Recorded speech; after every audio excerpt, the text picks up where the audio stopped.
All right, now we are actually live. For everybody who wants to know how low IQ my guest and I are, we were just talking for like 5 minutes, and I never hit the live button to start the stream. So yeah. Nah, that's on you, man. Don't pin that on me.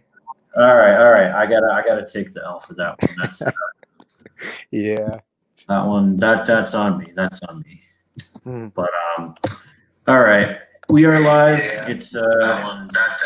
It's Thursday night. This is Jay Tahoe's Fabulous Podcast. Welcome to the show, everybody.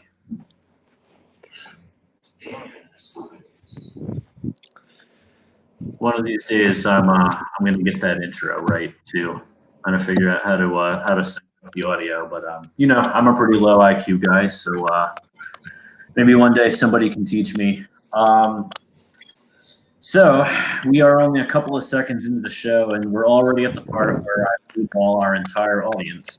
Because as you can see from the comments here, it looks like a lot of people were expecting me to have Meremy Jeeks on the show tonight.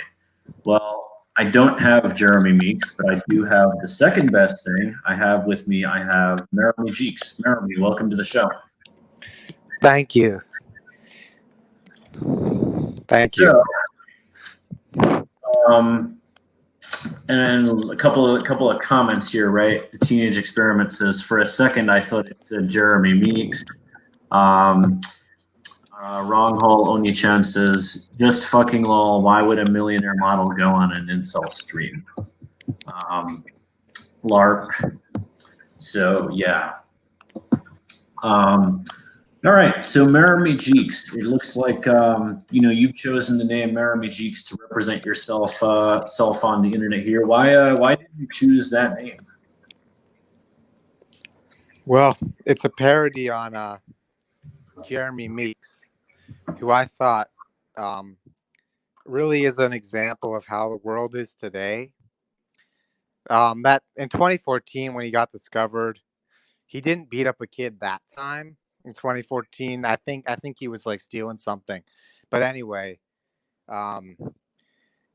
women paid his bail because he was good looking, not because the criminal justice system is biased against African Americans or whatever. They paid his bail because he was good looking, and I think that's very telling of how society is today. So I chose the name because I thought it was like a funny take on it. Yeah, I mean, it's interesting, right? Because by your accounts, you're by your self-reporting, you are the opposite of Meremy Jeeks. Correct. Unfortunately. And for those of you who are unfamiliar with Meremy Jeeks, just Google him; he'll pop up. Meremy Jeeks is noteworthy for becoming a male model, becoming a millionaire when his mugshot went viral when he was arrested. And his mugshot went viral, and a bunch of women actually came together to pay his bail to release him. You really can't make this stuff up. No, you can't. I wish you could. And what did he go to prison for? I forget. I think it was something relatively petty. Like he stole something, and he got caught. There are other accounts that said he beat up a child. That was a 2002 conviction. I'll give the black pill deniers credit. When he was arrested in 2014, it wasn't for beating someone up, but he did go to jail for beating someone up at some point in 2002. And he went to jail for a few years for that. He like really beat up some guy, so it was bad. So he went to jail for a few years. But in 2014, it was something else. I don't know, something like he just stole something. But the point is, women saw his mugshot and was like, "Oh my God, he's so hot," and they paid his bail. That's the point. They couldn't sense that personality. Guess not. Mary and I don't said, think women really cared what he did. I just want to call out here. Mary says he was in a gang. Yeah, I think he was a gang. Doesn't he have a teardrop tattoo? Yeah, he was in a gang. Thug Max. No, just kidding. So, Meremy, I wanted to have you on the show because we have a couple of topics that we wanted to. Oh, she says Crips. He was a Crip, apparently. All right, so I wanted to have you on the show because we were talking about a couple of things. You know, the importance of social skills. Do if you're good looking, do social skills matter? And can social skills matter if you're not good looking? And I guess we'll get into all of that. But before we go into that, can you tell us about yourself and what your experience in life has been? Um, well, I'm kind of the opposite of Jeremy Meeks. I'm not that good. I'm not so good looking.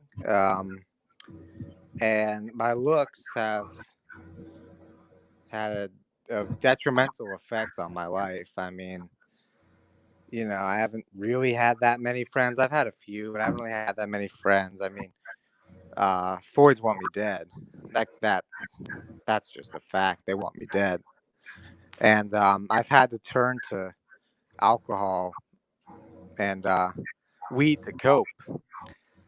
Even right now, I'm using those things. So if I sound drunk, that's why. How But uh, how, yeah, I how, how mean, old are my you, life Mary? circumstance has turned me to that. So I think it goes to show how my life has been. Um, because of my looks. I'm not gonna say it's my social skills. It's because of my looks. Okay, well that's valid. I'm going to ask you to describe some of the experiences you've had. But Meremy, you said you've resorted to weed, to cocaine, to alcohol. Just Not cocaine. Not cocaine. oh, I thought I heard you say coke. Nah, not yet. Not yet. Okay. Let's keep it PG. How old? Just for so our audience, how old are you? 19. 19 and already drinking. And I mean, a lot of kids smoke weed when they're 19. I mean, I'm not going to either confirm nor deny anything I did at that age. But so can you describe some specific experiences you've had where you thought that your looks caused an erection to go a certain way? Yeah, sure. Um, I mean, every day, really. Your real life is a reflection of your looks in 2020. Um, Foids, is that okay to use? Yeah, I mean, you can use whatever terminology you want, but again, we do have a little bit more of a non-black pilled audience here, so if you want to clarify what the jargon means. Yeah, that just means females. Okay, continue. Uh, anyway, Foids look at me with disgust. Um, I don't really have that many friends. Um, in general, I just kind of get by, I guess you could say. But I think my lack of positive social experience is really a reflection of my looks because the people who are better looking do better socially. That's true. I've observed it every day. Um, Women don't really, or Foids don't really want to talk to me. I haven't really talked to them. They avoid me, they ignore me, or they want me dead. Can you say that they want you dead? Can you describe a specific time when you were treated really badly by a woman? Where and you weren't doing anything wrong, but you were just treated badly straight from the get go. Um, well, I'm not in a ton of situations with them to begin with, but I do have examples for you. Um, this one time I was just friends with a Foid, and we would just hang out occasionally. This was a little while back. This wasn't super recent, but you know, I'd say a year or so ago, like we would just hang out occasionally. And when we were hanging out, it was pretty obvious that she didn't like me. I was like just another orbiter at best. And then she just decided, like, she was like, I don't really want to. She just texted me, like, I don't want to hang out with you anymore. She was like, I'm going through a rough time in my life. I don't really want to hang out with you anymore. And I read right through that. I read it like, you're ugly. I don't want to see you again because you're ugly. Did you ever try to make moves on this girl or be intimate with her? No. So how long did you guys hang out for before she told you this? 5, 6 months. But we didn't hang out that much. All right. So what did it look like before she did that? Right, because she was around you for 5 to 6 months. What did hanging out with her look like? What did you guys do? I mean, we would just like get dinner sometimes, but or like lunch or whatever. But it was just kind of like it was clear that she wasn't like she was not like she didn't like the way I looked. What cues I was gonna say did she give you that led you to the conclusion that she didn't like the way you looked? All the body language cues and the verbal cues as well, really. Okay. Well, so what would she say? Um, she would she would kind of ignore me and like she would just kind of talk about herself.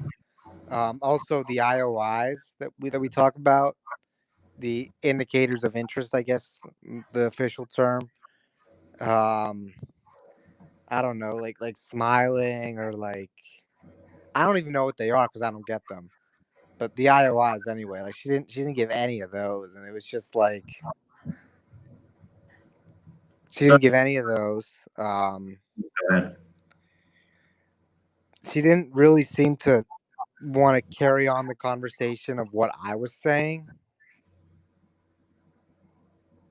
Was this girl, was she older, younger, your age? My age. She was your age. Okay. I guess the question I want to ask is, right, because you guys hung out for 5 or 6 months and you guys went out a few times. What do you think made the sudden change that she just decided to text you, hey, I don't want to hang out anymore? Um, Honestly, like the quarantine, like we just kind of stopped or whatever because of the quarantine, and I think she probably just had time to realize fully like her SMV. She didn't even have to associate with me. Like she felt no like sort of obligation or like moral duty to like hang out with me because I mean she could tell I was a loser. What about you? What other than your looks, what would lead her to that indication that you're a loser? My looks is all you need. There's nothing besides that. But clearly, she hung out with you for 5 to 6 months. No. And she stopped. I think she did that because she sort of saw me as an orbiter. And I'm guessing, once Corona hit, she realized, fully how valuable she is in this society. She also realized that I wasn't, because I don't behave like a, beta cuck guy. I'm black pilled. Like, I don't act like that. So I think I she wanted kind of to ask realized, like, you. I don't behave like the normal orbiters do. And she realized, like, I don't really have to. I don't want to. Like, I got Chad. I got other orbiters for when I want that. I got a dogs. That's actually what I wanted to ask you. So, how did you treat her? What would you say to her? How did that go? Um,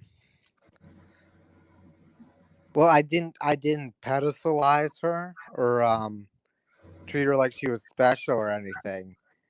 And I think from guys at my level, as an orbiter level, they want that. And I didn't do that. I just tried to treat her like another guy and as an equal. And women couldn't handle being equal to men. They couldn't handle it.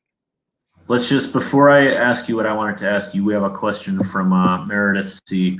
Was the Foyd a 4 or better? Yeah, I'd say she was about a 5. I mean, she wasn't gross or ugly or nothing. Okay, so she was average. I'd say She was 4 to 5, probably around my level. I mean, yeah, it wasn't like a lamb whale or something. okay. So she was normal looking. She was like kind of cute, but not earth shatteringly beautiful. You would say? All right, well, me and you both know that guys will fuck pretty much anything. So yeah, she was all right. Okay.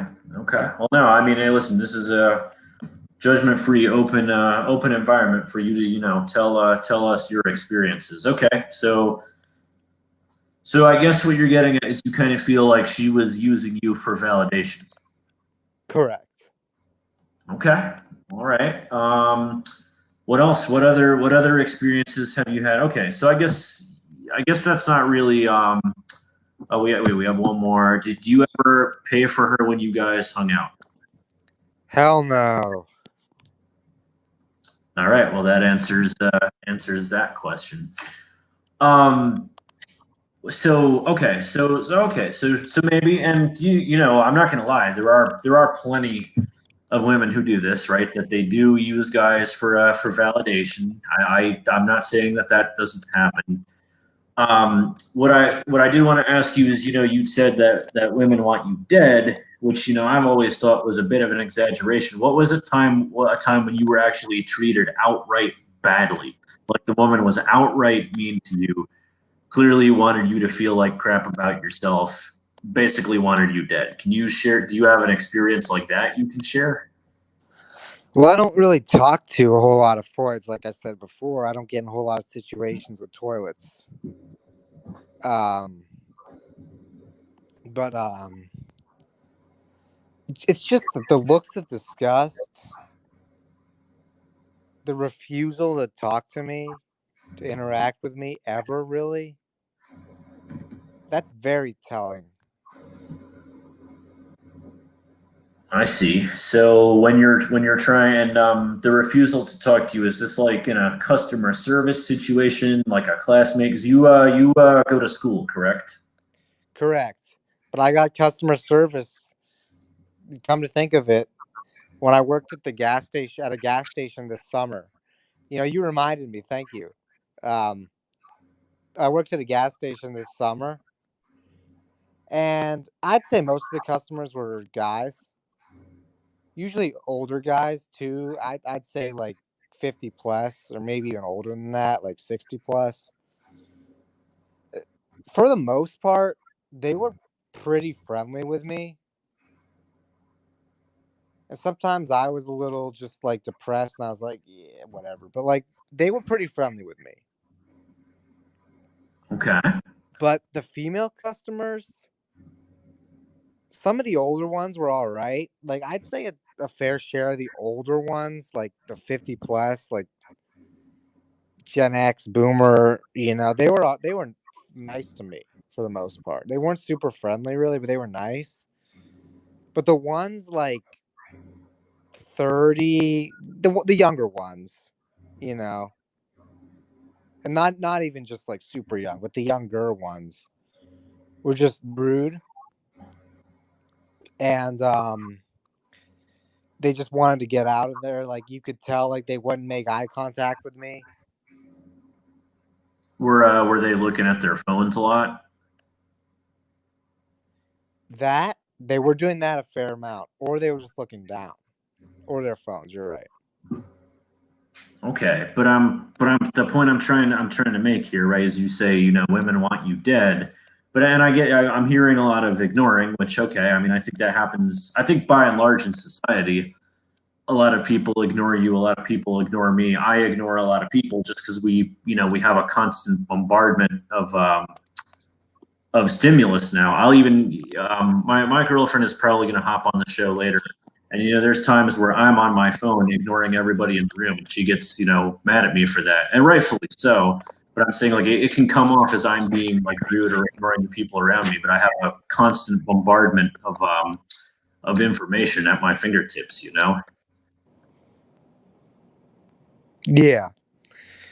And I think the phone's definitely a valid point. That has changed the fabric of society. The smartphone, the internet, all the apps, that has changed everything. And a certain group of people has been mainly behind all that. We're not getting into that, but just saying. Yeah, let's not go down that route. Yeah, I don't want to get you banned.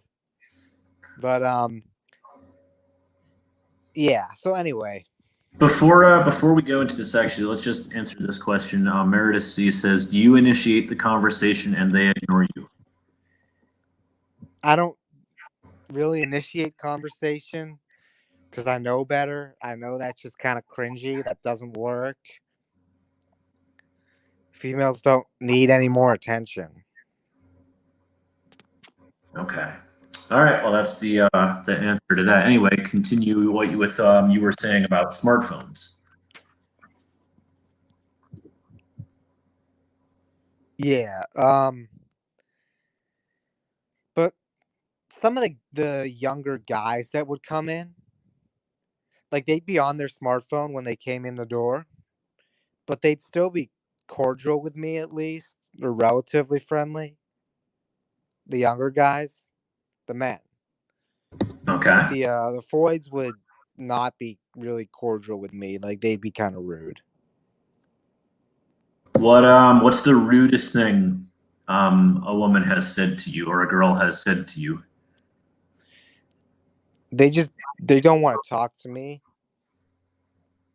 I can read the body language. I might not sound super socially I don't know, socially skilled on this stream, but I can read the body language. I can tell.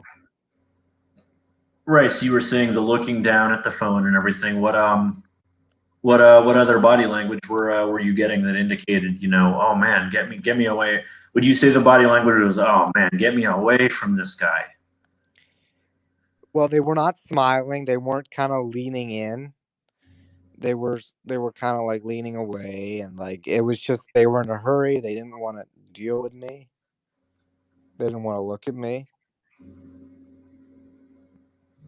Yeah, that's actually what she says. What does the body language look like? So I think he just clarified that leaning away, I guess, not looking at you, paying attention to the phone. And not making the effort to start a conversation, or not even a conversation, but just like friendly dialogue. Because this was a cashier setting, you don't necessarily like have a long talk with a cashier, but you have some sort of, or some people do, have some sort of like friendly-ish dialogue. A Right. lot of the older, 50 plus men who would come in would make an effort to start some sort of, brief dialogue, conversation, what have you. The older guys. But these young Floyds, like they made none of that. Oh, this is hey, actually, I wanted to ask you when did this occur? Yes, I factored that in. I told you the old men did not act afraid of germs. I told you the old men were perfectly friendly with me. That's controlled in this experiment. Sorry. Okay, no. But anyway, so proceed. The smartphone. Mm. Yeah, So what? It's changed everything. I mean, so I'm 19. So I remember, I think I was in third grade when my parents first got their iPhones. That'd have been like 2009. Because I was just thinking about it earlier today when I watched your 90s nostalgia. But yeah, this was 2009, and they first got their smartphones, and it was like, oh my God, that's so cool. And like we were like obsessed with it, but like we weren't addicted to it. It was like a novelty. It was like, yeah, that's cool. It's almost like the analogy is using drugs like recreationally versus, um, like you're a drug addict. You just use Being it. an addict, yeah, for sure. And to put this in perspective for some of the younger viewers, okay, I am 30 years old. I'm a millennial. If I could go back in time, I'm quoting actually this podcast that you listened to earlier, my 90s nostalgia podcast. If I could go back in time and show my 10-year-old self a smartphone, right, that I could have a conversation with somebody halfway around the world, I would have crapped the 10-year-old me would have just crapped my pants because that was unfathomable to me at that point. So I do agree there that the smartphone and social media has definitely changed the way we are and the way we function as a society now. Um, so Meremy has had to take a break for a minute, so we're gonna wait for him to come back. But when he does come back, we're gonna talk a little bit about world leaders and CEOs, people in positions of power. We're gonna talk about how looks and height affect if you can get into those types of positions, and we're gonna talk about where do social skills play into all that, right? How competent in your field do you have to be, or can you just be charismatic, or can you just be good looking? Let's Sorry just about see. that. Oh, you're back with us, Meremy? Yeah, sorry about that. I had to go. I was drinking, so Yeah, I no, had no, to pee. I told everybody I saw your comment. I was actually just talking about the topics we were going to go into next. Real Okay. quick, Meredith sees where's Mike? Mike actually will Aramar Jadavra will probably be calling in as a guest. Get through the interview and the topics, so he will probably be on the show later on. I was talking to him on Discord a little earlier.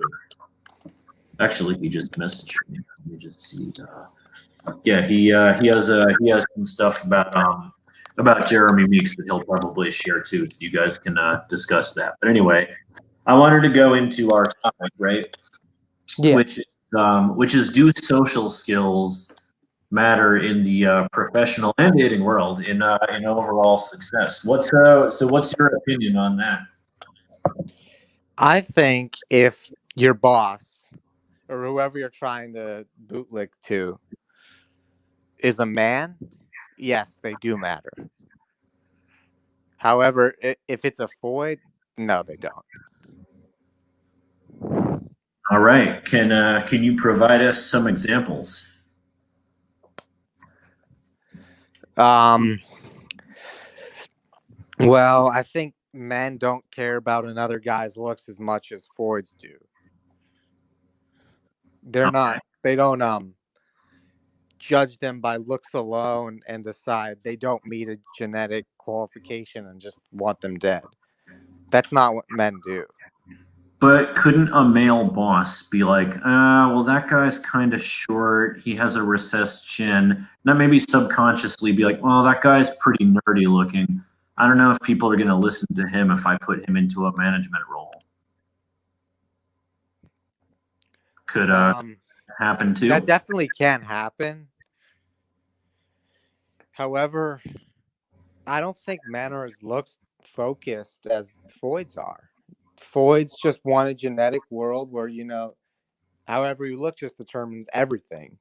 I don't think men behave that way. If you look in the past, throughout the past history, there have been, not so great looking successful business people because the men still controlled the world. So it wasn't just, a genetic test. You could work hard and you could get by it. Have you had primarily male or female bosses? Male.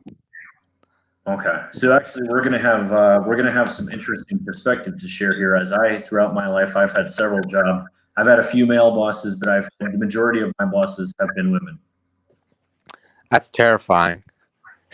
Sorry. I mean, yeah, I've gotten along famously with pretty much every boss except one. Except one. And actually, like I had one male boss who he just didn't like young people, so I ended up quitting because I couldn't really deal with that anymore. Because I got my first management position when I was 23, and Oh wow. the guy who promoted me, me and him were really chill. And then another guy took over who kind of had a. I don't want to like listen. I'm a person who can admit when I did something wrong. Okay, I fucked up getting this stream started off at the right time, and you and I were talking to nobody for more than 5 minutes. So I can admit when I fucked something up, right? But Yeah. evidently I was doing pretty well, you know, with the other guy. Then the second guy showed up who made a comment about like, oh, you know, you're really young. I wouldn't have promoted you. And there were a couple of other younger managers who he didn't really like. So from that, I was able to gather he kind of had a bias towards younger people. But yeah, most of my female bosses we've gotten along pretty well. Just you know, I know we're gonna get into this. You know what's more important, face or height? But just on the record here, I am 5'7". Yeah, I think face is more important. Okay, Everyday life just backs that up. okay. Tell us about why. What? How would you support that argument?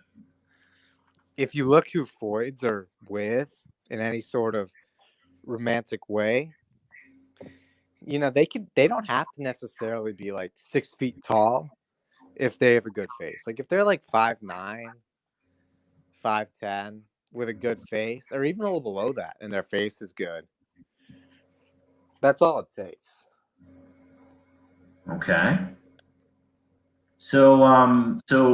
Interesting you say that, right? So politicians and CEOs there are studies that show other than two occurrences in the race for president, the taller candidate has always won, as well as 62% of CEOs of Fortune 500 companies are 6 feet or taller. So there's definitely a correlation rather between height versus the average person, and you know, getting into positions of power such as a CEO or a world leader. However, what I did want to say is that you know, when we look at some CEOs, right, such as Jeff Bezos or Bill Gates, and Jeff Bezos isn't even tall, by the way. He's the richest CEO in the world right now. He's 5'7".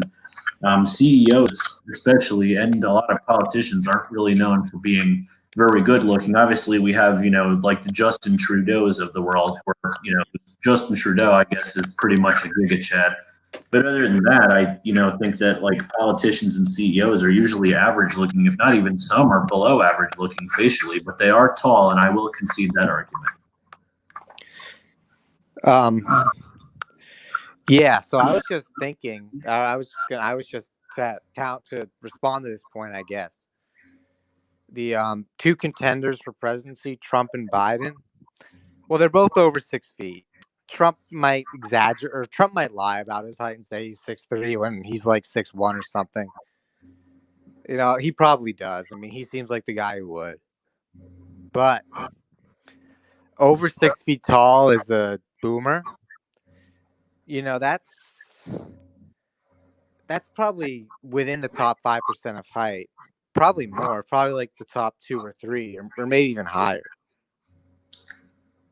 Yeah, I mean we can find that out. What year? Let's see. What year was Donald Trump? 1946. I know that. See what average male height was in 1946. Yeah. So Biden's not even a boomer. Biden's before that. He's a silent generation. Right. It says that the average height of an army recruit in 1943 was 68.1 inches. So That's 5'8.1 inches. 68. inches. Okay, so the average guy was like 5'9" back then. Right now, the average man in this country is like 5'9.5" or 5'10". So it's obviously it's gone up about an inch or two since then. Yes, and Trump and Biden are still a fair amount above average, even for today. And at their generation, it was even more above average. Also, About if this you on. look at what, Oh no, go ahead. Go ahead. yeah. So moving on from the height, if you look at pictures of them when they were younger, they were good looking. I don't know if they were models or whatever, but they were definitely good looking, both of them. So even if right now they're old and they're wrinkly or whatever, they're still tall, and they were good looking in their youth. So they had the right motivations to get them to where they're at today, financially and socially. I mean, they're celebrities. They're both rich, and they're both high status men overall. Even if they don't look good, when they're in their mid 70s,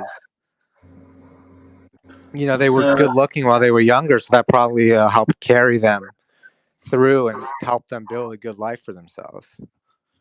let's. I actually wanted to break down young Donald Trump. So here's a picture of Donald Trump when he was younger. Um, He really, I don't know. I don't really think he's a Chad looking guy when he was young. I would say he's pretty, I mean, he's not, when he was young, he wasn't ugly, No. but I mean, he doesn't really, like, his jawline is okay. Like, he has kind of a weird looking nose. I guess I can't really tell if he has hunter eyes. He kind of has some bad in his eyes. There's Like, some other pictures on that Google search. let's look at a good, here's Donald Trump when he was a little younger, I guess. Yeah, that's when he was like in his 40s, because I remember when he dated that woman. I like looked this up in 2016 when he dated her. It was like after his first divorce, so he wasn't even really young. He was like middle aged then. If you can What like about find pictures of him from like the early 60s, mid 60s, or anywhere in the 60s really, you can tell he's definitely like a good looking guy. Cause like that picture, like some of these ones you're pulling up, they're like the 90s or late 80s when he was already over 40. But if you look at when he was like, early mid or anywhere in his 20s, he was a good looking guy. what about this one here that I'm hovering over? Well, it's black and white, so it's probably older.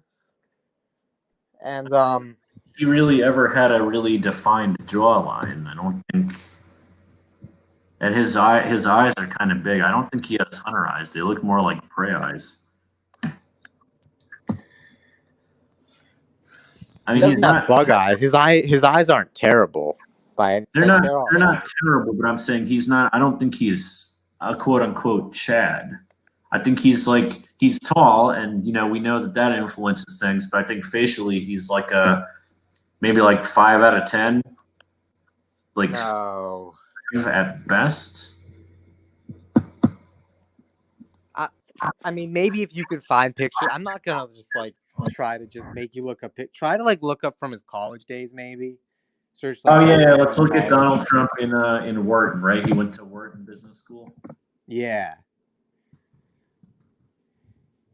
Find Donald Trump in Wharton. And this is gonna lead me to another point: the fact that you can't really find any pictures that old. Is I that don't. him? I don't think that's it. Is that him? That doesn't really look like him. No. I see it a little bit, but he still doesn't. No. That's not him, dude. It's got. I can't tell. It's got the same facial. I mean, yeah, I guess the point's kind of moot because all the pictures of him when he's young are going to be black and white. I mean, here's one that's in black and white. He doesn't have a recessed chin, but he's got basically no jawline here. But again, not the best quality picture. I don't want to like spend too much time on debating if Donald Trump is a Chad or not. Let's just quickly look at Joe Biden. Yes. This is. There's definitely. All right, let's look at Look at Joe. the first two pictures. Joe Biden. Right. Yeah. There you go. See. He's got really good hair. He looks like Yes, he looks like Eli Manning. exactly. And he's got good eyes. He does And have, yeah, he he is has a definitely jaw. much better looking than Trump was when he was young, for sure. Like Donald Trump, I'll give you that. Joe Biden, I would say is like a Chad light, almost Chad. Yeah, he is good looking. He was definitely good looking when he was young. Definitely. A lot more than Trump, though. Like Trump, I don't think Trump. I'm not convinced when he was young was any more. I mean, this is a picture, and you can clearly tell. Again, not the strongest jaw, but he has a really good eye area, and he has really good hair when he was young. Yeah, I think they've both had some sort of hair transplants, which I think is very telling in and of itself. Well, isn't Donald Trump? Isn't he basically? He's basically bald, right? He's what? Donald Trump's basically bald, right? No, but he definitely had some sort of transplant done. They Well, both did. say is that Trump's had a hair transplant. Like doesn't isn't it a known thing that he wears a toupee? No, it's not a toupee. That's his hair. He probably had it transplanted, but it's his. It's not a toupee. In 2016 at a rally, he had someone like pull on it, and it like didn't pull off like a wig or whatever. So Oh, okay. Yeah, I think there's some it's a definitely. liberal. It's kind of like a liberal joke, like, "Oh, Trump's got a toupee," which that's pretty blackpilling right there. I was going to say that actually is a very black pill argument because they're making reference to his looks. Yeah, that's Yes. actually a good call out. That is a good call out. I got to give you that. Yes. Um, all right, so okay, so even with politicians, I'll concede Joe Biden was good looking. Trump, I would say, is like maybe like He wasn't ugly. He wasn't ugly. You got to give me no, that. I wouldn't say he's ugly, but I would say he's like average. But what about okay? So what about CEOs? People like Jeff Bezos, Bill Gates, Steve Jobs. None of them were really good looking. I would even say Jeff Bezos. Most people would find not good looking. And Bill Gates. Bill Gates is like this. Bill Gates pretty much defined the stereotype for a nerd, right? I mean, when you think nerd, you think Bill Gates with his glasses and his big eyes, and he kind of has a weak chin. He's definitely not known for being good looking. Yeah, I got a lot of responses to that. First of all, they're outliers by definition. Steve Jobs, Bill Gates, Jeff Bezos. Those are three people out of a lot of people. Warren Buffett. Yeah. You can name a handful of guys, but, there's billions of people on this earth. Also, all of those people you mentioned, Warren Buffett, Steve Jobs, Bill Gates, Jeff Bezos, they were not hired CEOs. They started their own business. Like they had to do it all themselves. If let's say one of those companies was just like hiring a CEO, I'm going to assume, I can't prove anything, but I'm going to assume they wouldn't have hired those guys. I just want to see. So I used to work for an electronics retailer. We got a new CEO. We got a new CEO a couple of years into my time with this company. Okay, I just want to show you what he looked like. He was hired as a CEO. Okay, I'm gonna bring up an image of this guy. You tell me. He was hired to be our CEO. Let me see. Let me screen share. No, can you see my screen share now? Yeah, I can. So this guy was hired as our CEO a couple of years into my time with this electronics retailer, which has. Well, I mean, he's old. I'll tell you that. He's old. All right, but I mean, do we think like in his youth that he was good looking? I don't know his height. Yes. I do think in his I can I can kind of tell that he's got fairly strong facial features. He's got a wide skull, that wide face. Like he doesn't have a horse face or like really recessed, like receding chin, receding jaw. I can tell even from that picture. Sure, most people don't look good when they're like over 50. Even ones who looked good 30 years from like when they were even when they were even guys who looked good in their 20s, they don't all really look that good when they're in their 50s. But we would agree, you and I would both agree this guy was never Chad, right? Um, I Really mean, looking at I'd the have to name. confirm that myself, but he certainly isn't now. But that's not to say he wasn't. That's not to say he didn't experience positive social validation when he was younger. Because you got to consider he did grow up in a different era, vastly different era. Right. But this guy was promoted, and I believe it was 2013 was when he was hired to be the CEO, right?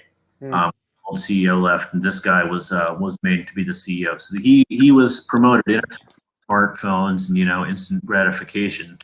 And I just don't. I wouldn't say I don't think he is terrible looking, but I wouldn't say nobody. This guy is far from male model looking. He's certainly not a Chad. Not at that age, at least. But I don't think, judging by his, I mean, it doesn't look like he has like a killer jawline. Um, you can tell, I mean, you can tell he's been balding for a while. But in either way, I guess the point is because he was promoted looking like this. I mean, you know, like, and people, and you can't really extrapolate what somebody looks like in the past. Because I've shown you, right, the two pictures of me, the one where when I was a lot younger and I had a good jawline and it was showing later where I really let myself go for a little while because my diet was really bad and I looked really soy puffed up like a balloon. Yeah, you've seen those pictures. Yeah.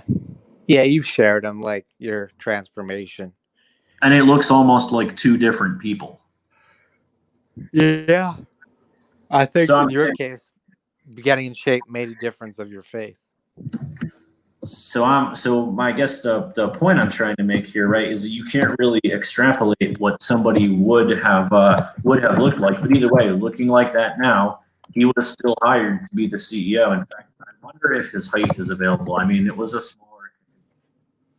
Um, Well, I'm yeah, going to say it again.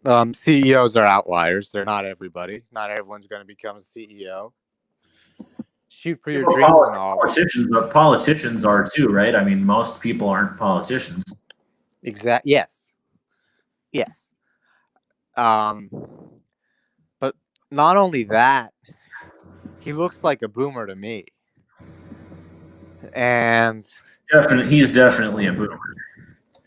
yeah, clearly, like Yeah. 1960 or before. So he didn't grow up in the same environment as a Zoomer is growing up in today. And he had, access to a job market. And I'm sure before he was the CEO, he had some sort of relatively high up position. I'm sure he Oh yeah, wasn't like an entry most level of them, worker. most of them were like VPs or CF. Yeah, of course. Yeah. So what I'm saying is like he's a boomer, an outlier boomer because he's a CEO. And he rose through Oh, the ranks I in a found a better. different environment at a different time. And he was promoted to the CEO of a company. The fact that, one CEO is an old, or a lot of CEOs are old boomers doesn't mean that looks don't matter for men today. No, I mean, listen, we know that they do matter, and we're going to get to the next topic in just a minute, which is how much they matter and where do social skills save you. But here's another picture of him that I found too. I'm trying to find his height, but I can't find it. What do you think of this picture? Actually, he does kind of look like he doesn't really have a strong chin. And he looks kind of chubby too. Yeah, Um, he's who is definitely that? on some weight. Who is that? His name is Joe Magnacca, and I mean, I'm going to dox myself for a company that I worked for, 6, 7 years ago now. which is out of business now anyway. But yeah, his name's Joe Magnaka, but I couldn't find his height.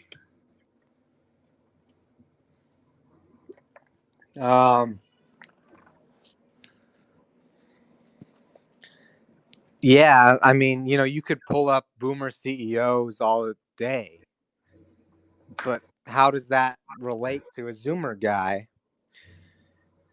who is a loser because of his looks and because today is very gynocentric?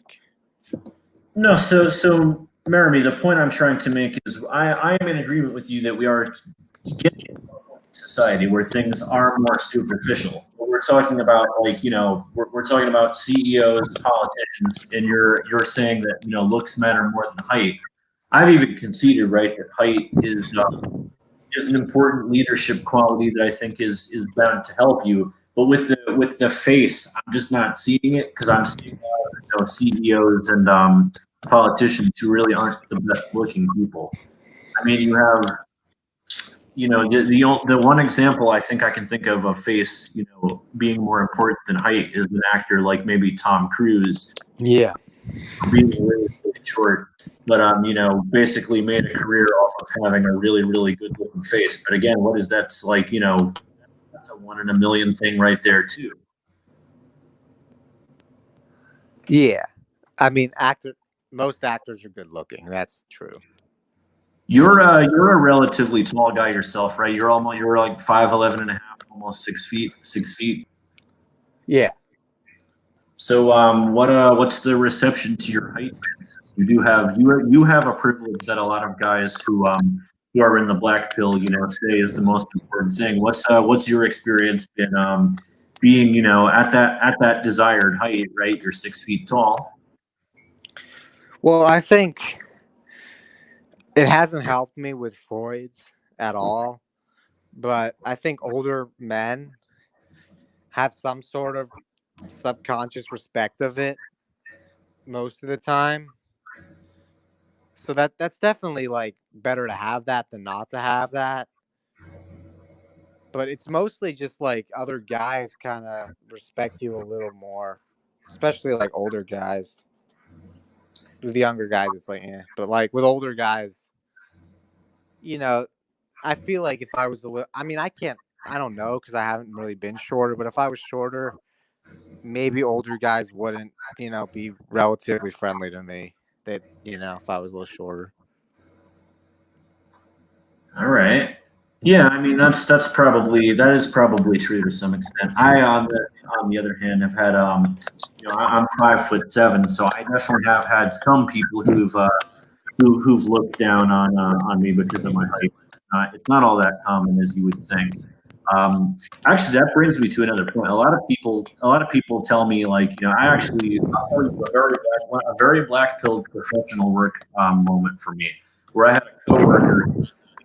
The first time I met him face to face, he goes, "You sounded taller on the phone."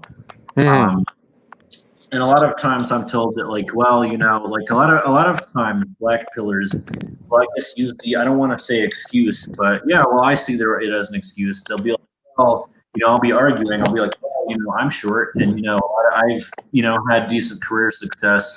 I've had decent success, dating and everything. Well, you have a good voice. So does voice have any implication when it comes to the black pill? Is that how important Yes. is voice? Voice, yes, it does. Face is king, but voice definitely matters, and I don't have the best one. I guess I it could be you worse. have a pretty deep. You don't have a high pitched or like whiny voice. Yeah, but it ain't great. And I fraud a You're little bit on the stream. you're also 19 though. I mean, your voice is gonna drop as you get older. Yeah, hopefully. In the next few years it'll kind of get a little lower.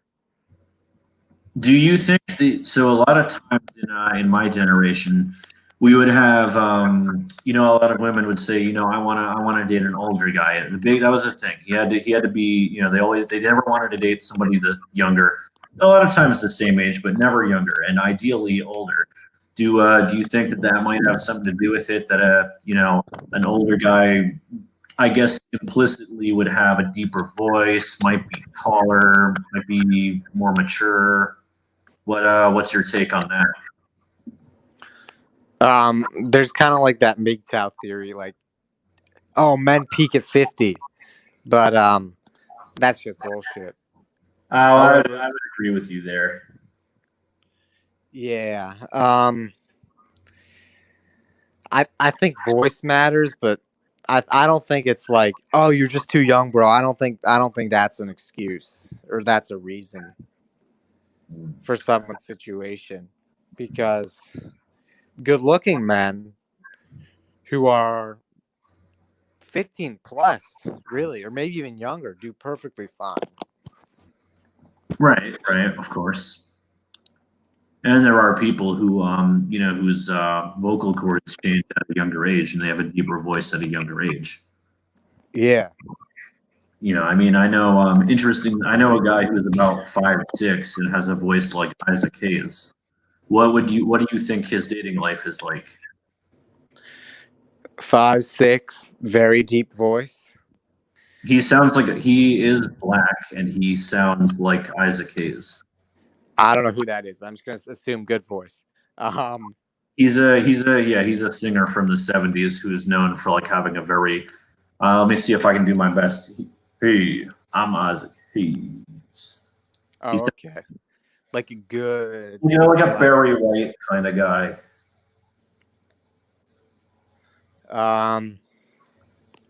How old is he? He is in his mid-20s. Mid-20s, like 25 or so. Yeah, in that range, yeah. All right, I'm gonna say, without having seen his face, just knowing his height, his age, and his voice and his race, I'm gonna say his dating life has been like he's gotten something. However, I don't think he's gotten that much, and I don't think he's had much success recently. So actually, he I don't want to air his laundry, so let's just say he has a relationship and he isn't always faithful to it, and that's all I'll say on that. Okay. All right. Yeah. Yeah, that might lend into like the height really doesn't matter that much. But a lot of people in the black pill would disagree with you there. Some would, some wouldn't, but we're not a cult. Disagreements are allowed. Right, but that to me that does cast, for me, as you know, I'm not a fully black pilled person. That to me just does cast some doubt that we can't, agree. What's more important? Is it face? Is it height? Or is it somewhere in between? Or are there other factors we're not taking into account? Look, I have to say this, and I think not so much social skills, but rather social exposure matters. If you look on like any dating app, really, like Freud's only want the top 20% at most. Sometimes it's even less.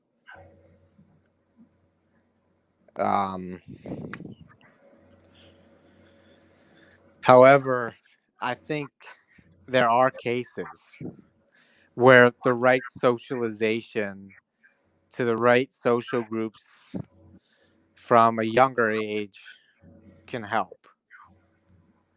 But that's dying out as we speak. And it already has died out from, even like 10 years ago, like before, Instagram and online dating apps really took off. Yeah. All right. Well, that's a fair. Just read out some comments here. For anyone who's asking where Mike was, he just tuned in. He missed the notification. Just kidding. He didn't want to watch our show. The TH experiment says, Jay, would you trade some on the looks on your face for height, assuming it was like a slider scale? Well, first off, I'm not that good looking. I've been told I'm like a 6 out of 10. So, I'm like a marginally handsome guy. Would I become like a 5 or 4 out of 10 to become a little taller? This is going to make me, I'm going to be backing your argument here a little bit, Meremy, but no, I wouldn't. I don't think I would go to being average or a little below average to be a little taller. No. But I've also, I know this is your interview and I don't want to, talk about myself too much here, but, I will say I've kind of made peace with my height. I used to be really upset about it. I even bought, shoe lifts, which made me walk around and I'd be like, 5'10" in them, and they were discreet enough that I could put my, pants over them and nobody would really notice. And it got to a point where I didn't really feel like I was being treated any differently, going from being noticeably short to average height. So to me, like the height pill really hasn't impacted my life too much. I mean, it did when I was younger and I got picked on a lot. And you guys all know the story following that with the gym maxing and, the time that I made a Chad quit the track team and all that good stuff. But anyway, I'll get back to your interview, Meremy. All right. So what I want to do, why don't we talk about, our last topic here, and then we will go to callers. So I'm gonna post the StreamYard link into the YouTube chat. If you guys want to come on the show, just follow the link here. We'll go to callers after we talk about this subject here. So, Meremy, we talked about some politicians, some CEOs, what they look like. So why don't we talk about social skills? So what is how much do looks, if you were to give a percentage, how much do your success in business, in dating, what percentage is looks and what percentage is social skills, and why?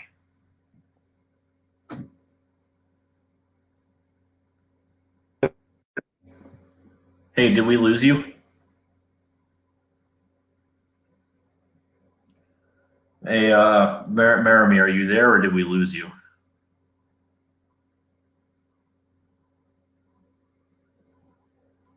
Oh man, I think I lost my guest.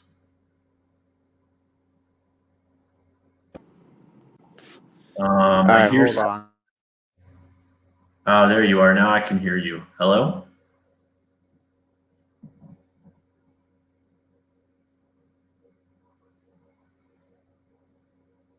Meremy, I cannot hear you. All right, I'm gonna go ahead. I posted the link into, let's just see. He says, I'm here. Yeah, you're here. The problem is we can't hear you. Can you, yeah, I was gonna say, just leave the stream and come back in. All right, so yeah, guys, we're gonna talk about this final topic when he comes back, and then we'll start having callers if anybody wants to come on. I'm actually gonna post the link onto Facebook, and I posted it into the group chat here, and I'll post it in Discord. Can you hear me? Yeah, we can hear you now. So, were you able to hear the question? Yeah. Looks versus social skills. Yes. So, if you were to quantify a percentage of how important your looks are versus your social skills in business and in dating, and is it different?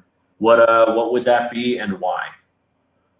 I'd say it's about 2/3 looks when you factor in the business aspect as well.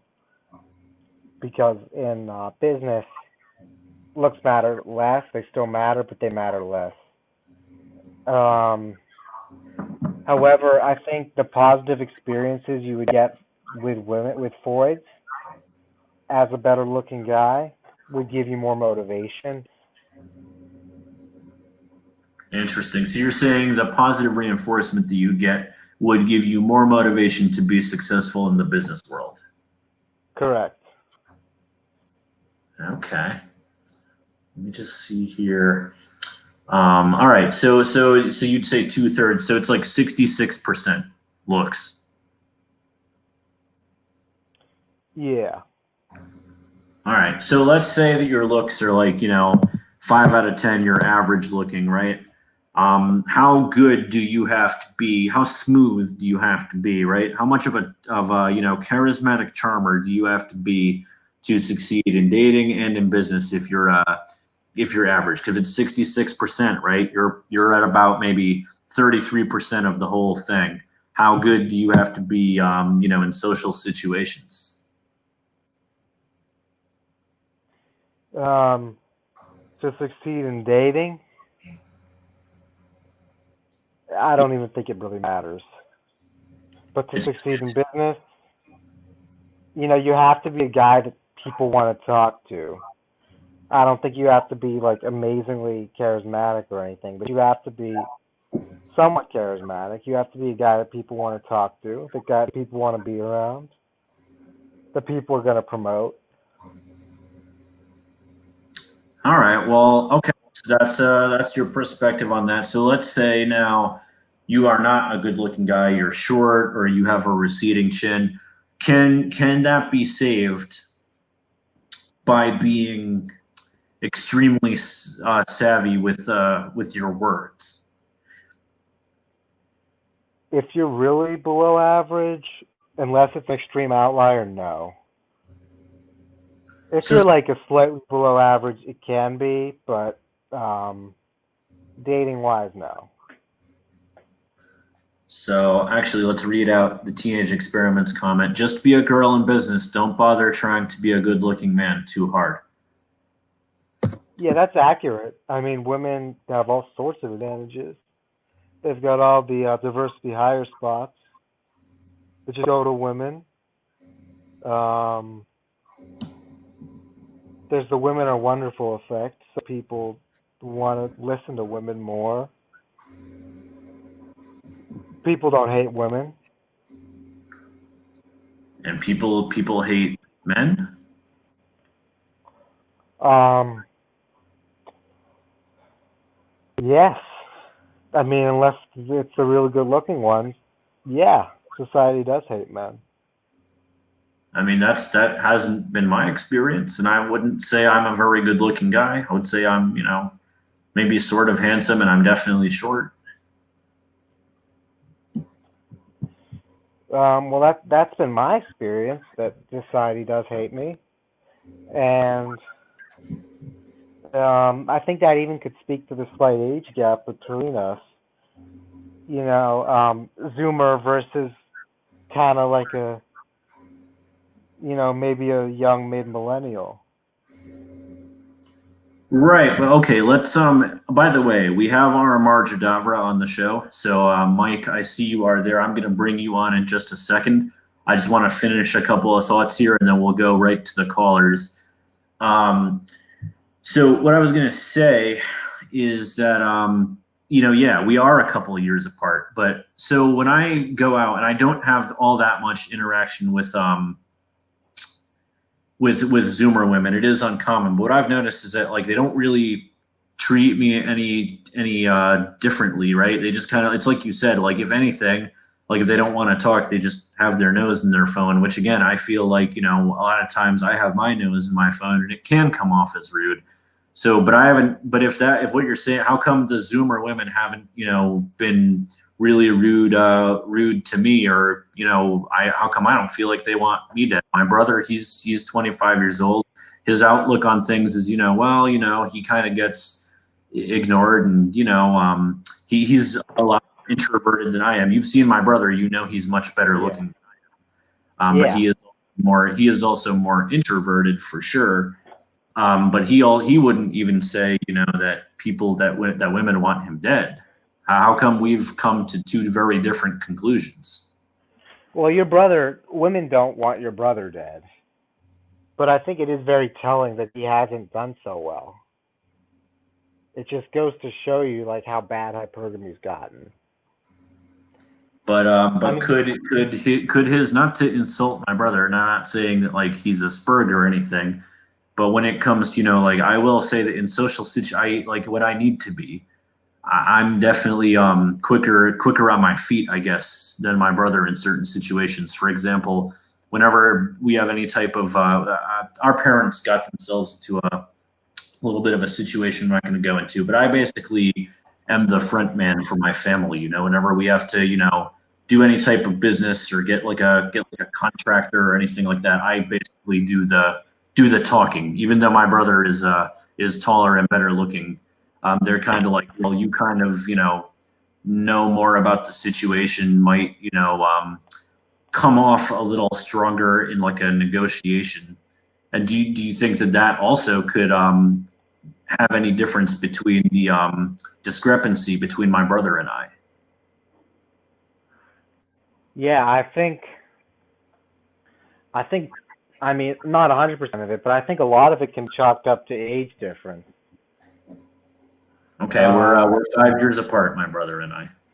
Yeah, so that's not a whole lot, but let's say the past 15 years or so, things have just always been kind of rapidly changing.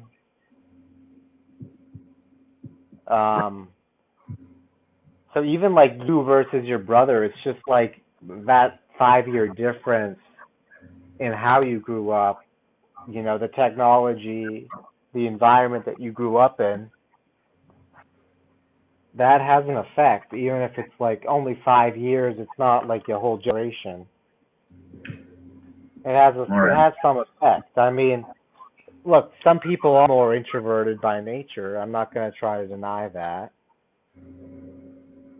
But I think can the introversion and that's not introversion, not always necessarily a bad thing, but being extrovert, you can't deny, certainly helps people in business and most likely in dating. I don't really know if it would help with Ford. I mean, if you're good looking like your brother is, I'd hope it would. I'd hope hypergamy isn't that bad. But yeah, it would help in like the business aspect of things. But I think you can't really fake it. If you haven't really lived the life of an extrovert, you can't just fake it one day. yeah, no, you can't. And that's a big misconception that I get, is that the advice that I give people is just be confident, bro. You can't just be confident. You need a reason for that. You need to develop some type of skill. You basically need to be able to mog somebody at something. Maybe not be it in looks, but for me, my example with the guy with the track team in the black jersey, yeah, that obviously was great for my self-esteem, even though it unfortunately was at the expense of that guy. So do you see what I'm saying? You can't, that confidence didn't come from my looks, right? The guy was still taller and better looking, but at the end of the fact is I crossed the finish line, long before he did. So you can blame it on whatever you want, but there's a winner and there's a loser. And obviously at the end of the day, I'm going away knowing that, well, I won. So it's, it stands to reason that I can do it again. Yeah, I mean, your experiences are great. I mean, that's good you beat him. I'm happy for you, but in 2020, like Floyds don't pick who's the fastest runner. Which is ironic, actually, you say that, because there's this saying, right? And I don't necessarily agree with this, but there is this saying that women hang out at the finish line and bang the winner. Have you ever heard that? Yeah, and I think that's even like a little old when like women would kind of go to like the highest status guy. Yeah, I guess that's what that saying is a metaphor for. I don't necessarily think it's true, but there is that saying. I mean, there is some truth to that. Like Freud's kind of look for the highest status guy, because I think status doesn't matter. Like if you're a celebrity, like you're not going to be incel. But so we're gonna get to RMR in just one moment. I did have one final thought there that Mary texted me to ask you. So she's saying, do you think that referring to women as foids right? And outward misogyny has not helped your cause. Well, there's no outward misogyny. They're not listening to this stream right now. They're with God. They're with God. I mean, there are people. I post these streams on Facebook and everything. So there are some women who do listen to this. Obviously, we've had Mary, we've had Bina, I've had some other friends who've who didn't want to come on the show, but we've talked about it. But I'm saying but having that mentality, right, of like being, earlier in the show you said I don't interact with toilets, right? You can see that that would come off as very misogynistic, no? No, I can't.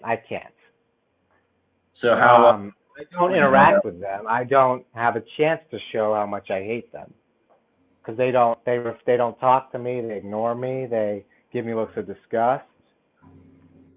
So I don't even have a chance to show how much I hate them. So I don't think it could have it. It doesn't. I'm not gonna say I don't think it doesn't affect how they see me because they can't read minds.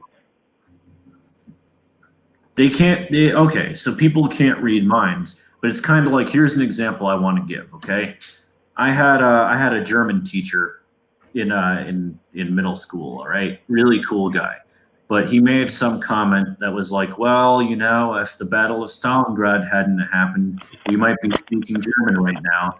And it was at that moment I realized, right, where do you think I'm going with this? Yeah, the good guys lost World War II. So but by him saying that one little thing, right? This guy, I could tell that he was a closet Nazi sympathizer. Mm-hmm. I mean, maybe subconsciously, but I was like, basically, he was saying like, asked him, obviously, he'd be like, oh no, World War II was a terrible thing. Obviously, good thing the Nazis lost, but just by that one little comment. It was forever ingrained in me. Could this guy be a Nazi sympathizer?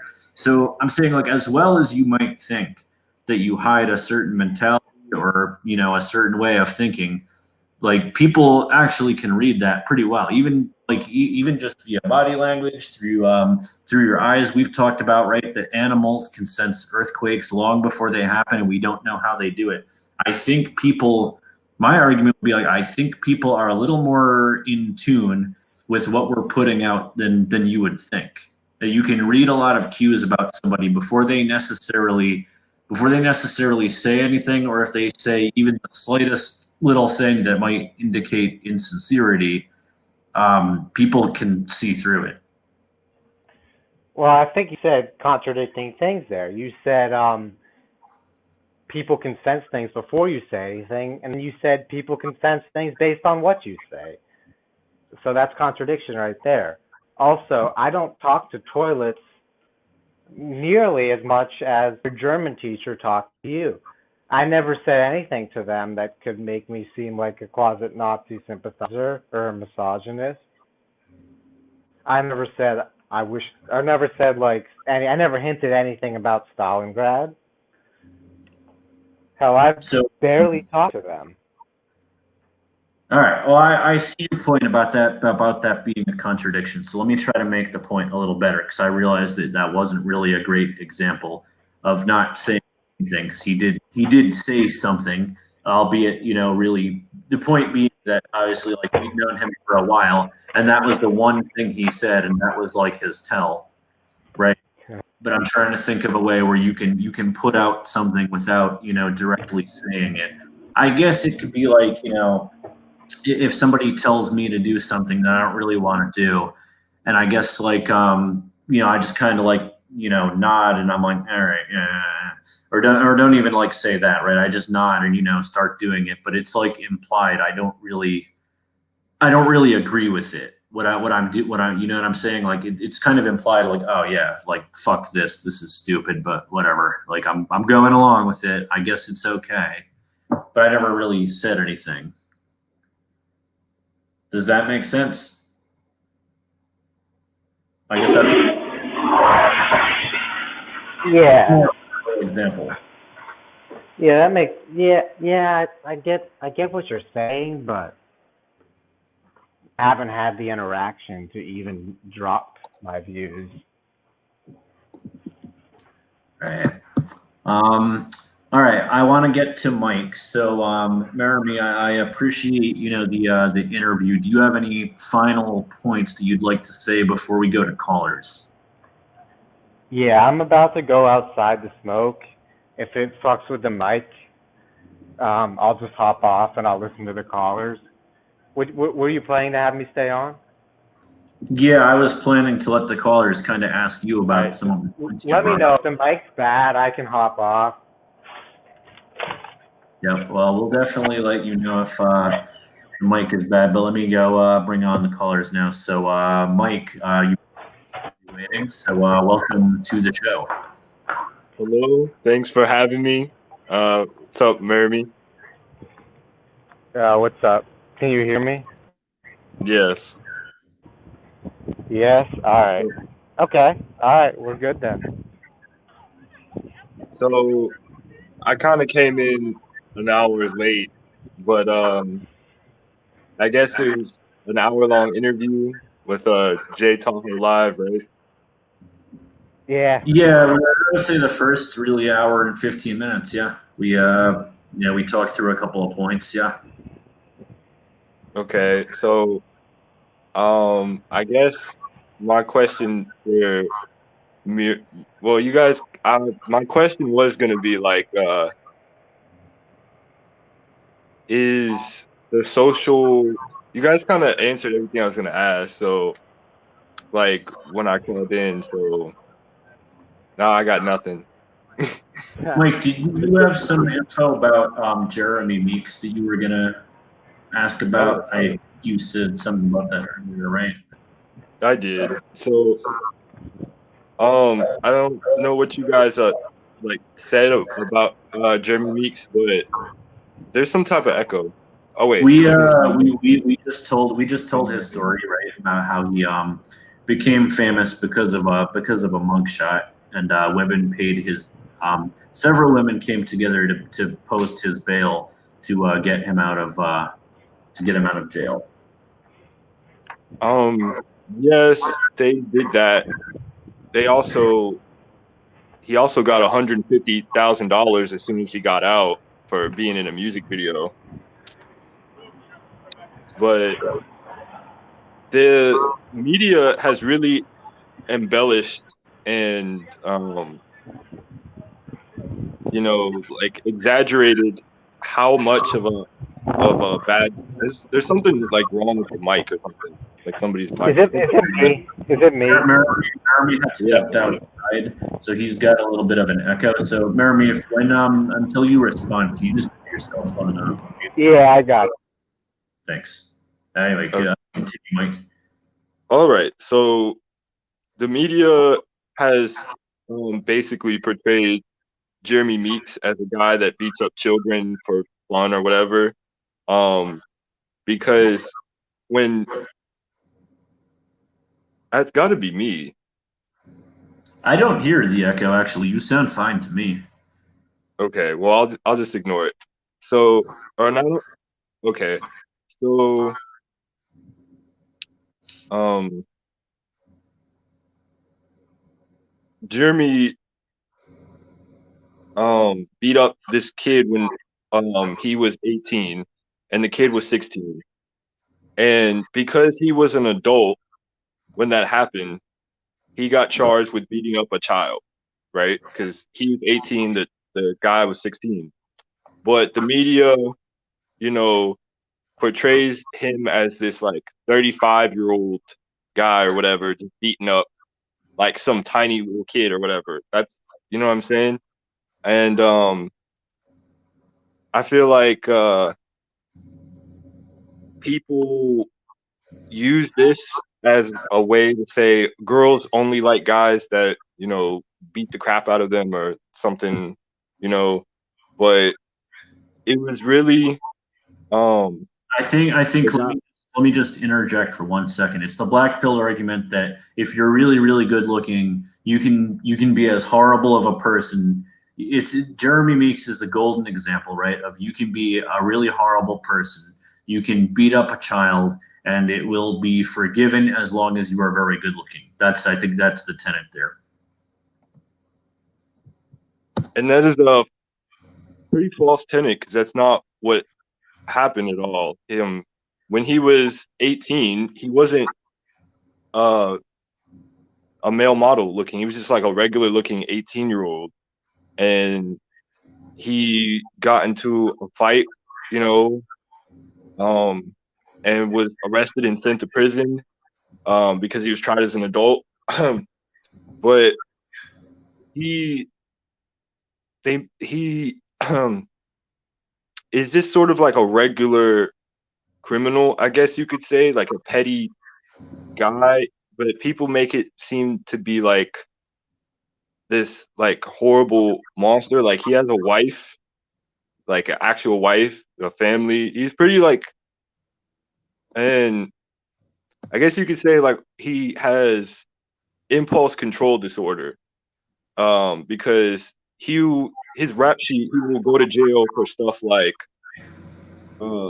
stealing stuff. He stole pellet guns or pellets from Walmart, and was threatening to beat up the staff when they, got him around. But he seems to just have really, really strong, impulse, like ADHD, and he doesn't seem to be like this dumb animal like people bring him out to be.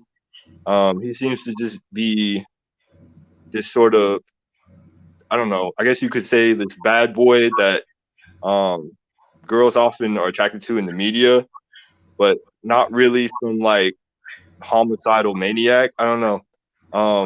That's kind of what I wanted to say is I haven't seen any like male models commit any heinous crimes, really, like serial killers or whatever, like spree shootings.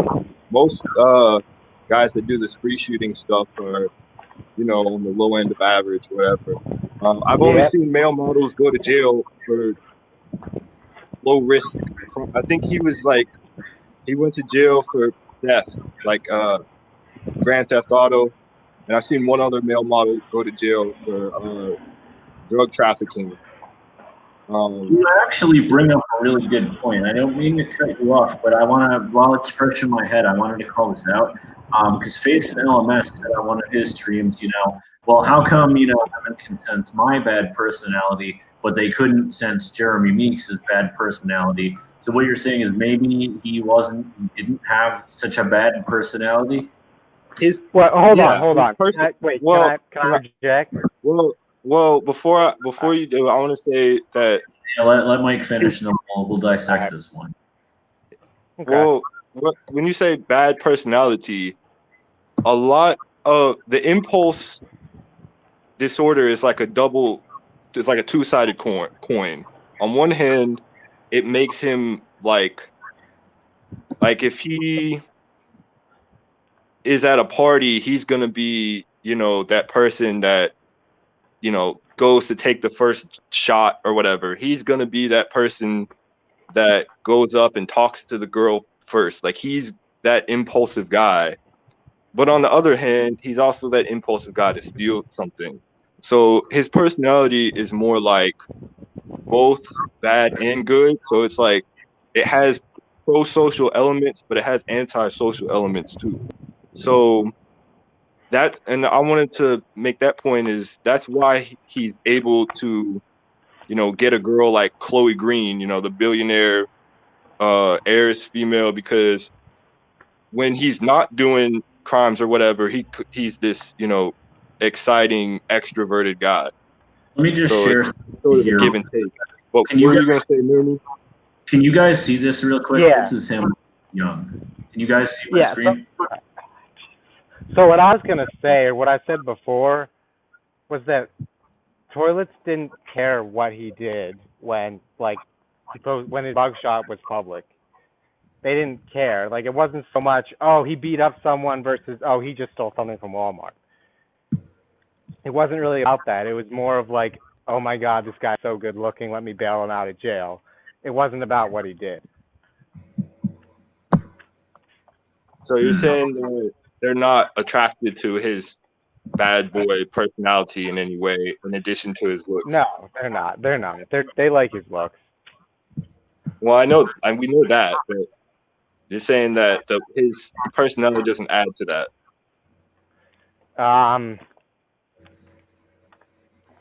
It doesn't subtract, but I don't think you could just tell the average or below average or even slightly above average guy to just go steal from Walmart, bro. You know? Well, what if I showed you an average guy, that looking guy that does that type of stuff and has like 30 kids? What would you say? 30? Yeah, you've shown me. I would question if that wasn't a gross exaggeration. 30. It's not a gross exaggeration at all. It's actually completely accurate. Yeah. Okay, I'd be curious about that. Well, 30 kids, that's a cherry pick in and of itself. I don't think many guys have 30 kids. No, they don't. It's probably good they don't, I mean. Yes, I agree. But I mean, that guy wasn't going for Stacy, to say the least. The guy you showed me earlier. Yeah, you're right. That is correct. So that's right there. Like he was going for like the lower level. Well, he's not that good looking either. So he's basically going for girls that are on the same level. That would actually show that he can get his people, like somebody in similar looks to him. Then no. I mean, that's one case of one guy who can do that. So, but Meremy, let's be realistic here, though. Jeremy Meeks in himself is an extreme outlier. Also, I mean, this doesn't happen to every good-looking guy. Every good-looking guy who commits a crime doesn't get bailed out of jail. No, but I think we can look at the general trends of society and just look at how this community has grown and how we have guys in here who aren't even really that ugly. And I think that's pretty telling.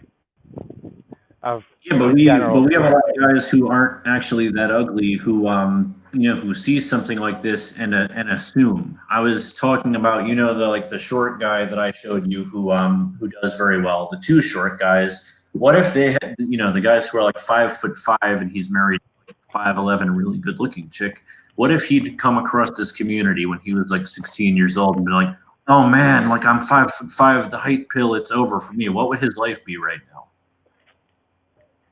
I think I don't know what the right word is, but that's kind of like a false narrative because I'm assuming he's around your age.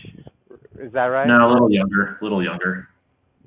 Okay, yeah, but anyway, when he was 16, this community, he wouldn't have come across it.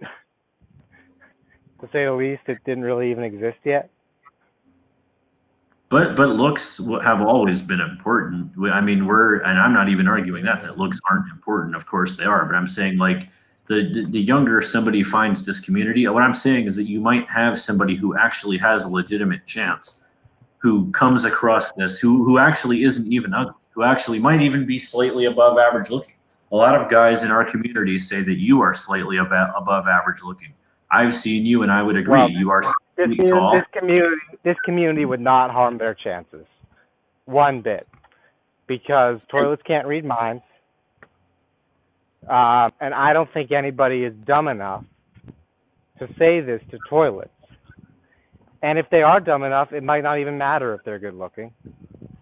Because I mean, so you don't think the fact that you don't think the fact that even behind closed doors, right, on a stream where you have anonymity, right, the fact that you refer to women as toilets, that doesn't come off somehow in your mannerisms in real life.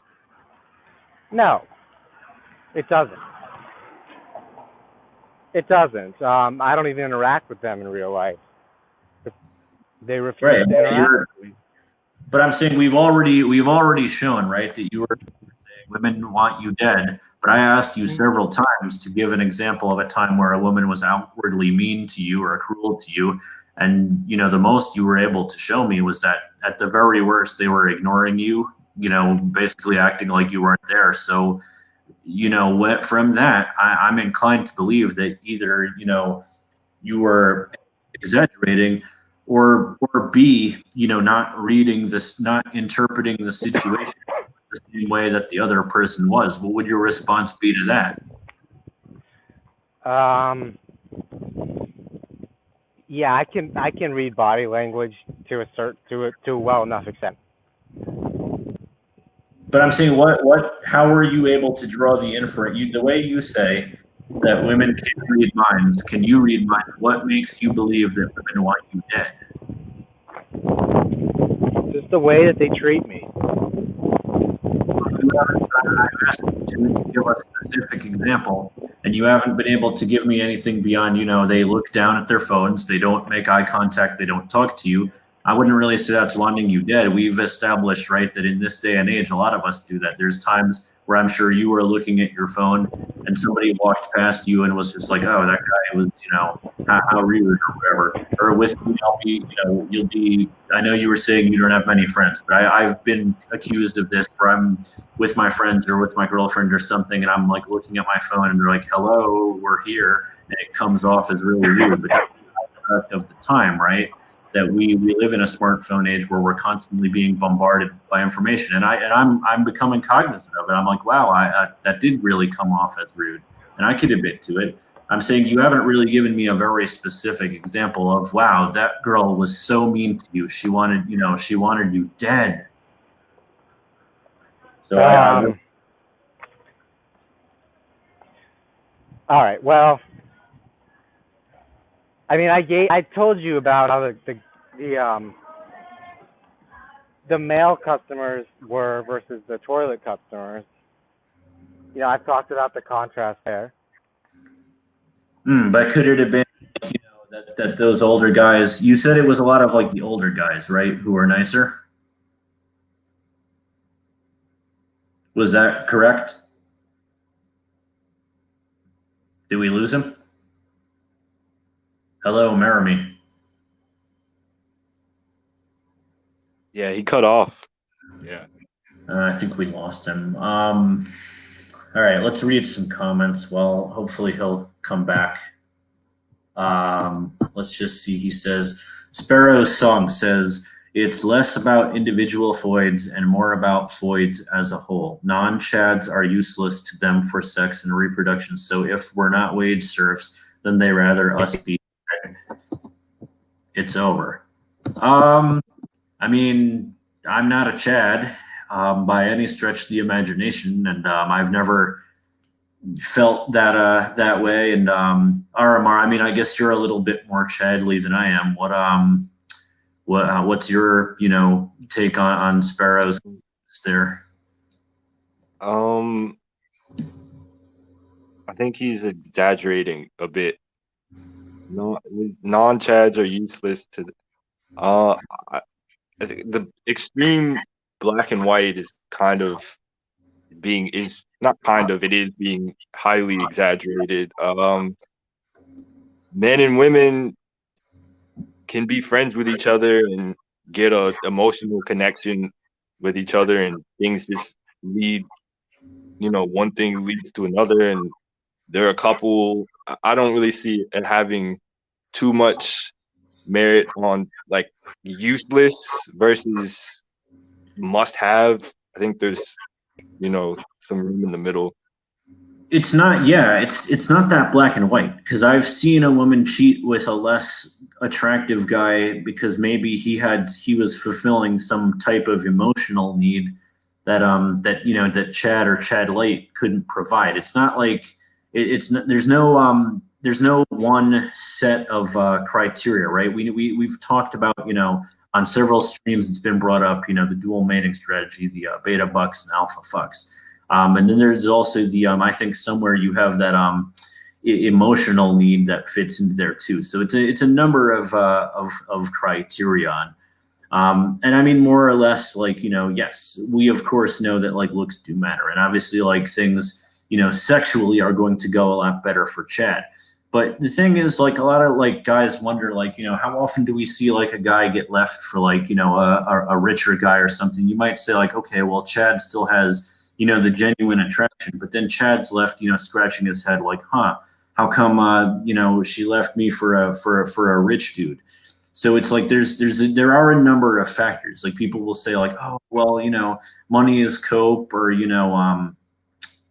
being gym maxing is cope. But it's like, I know firsthand, right? Being 5'7" and maybe 6 out of 10 in looks, like gym maxing made like the world of difference for me. Like I would get compliments specifically to my body, specifically like, you have nice abs, or you have big arms, and they'd like come over and pinch my arm. This was back in high school.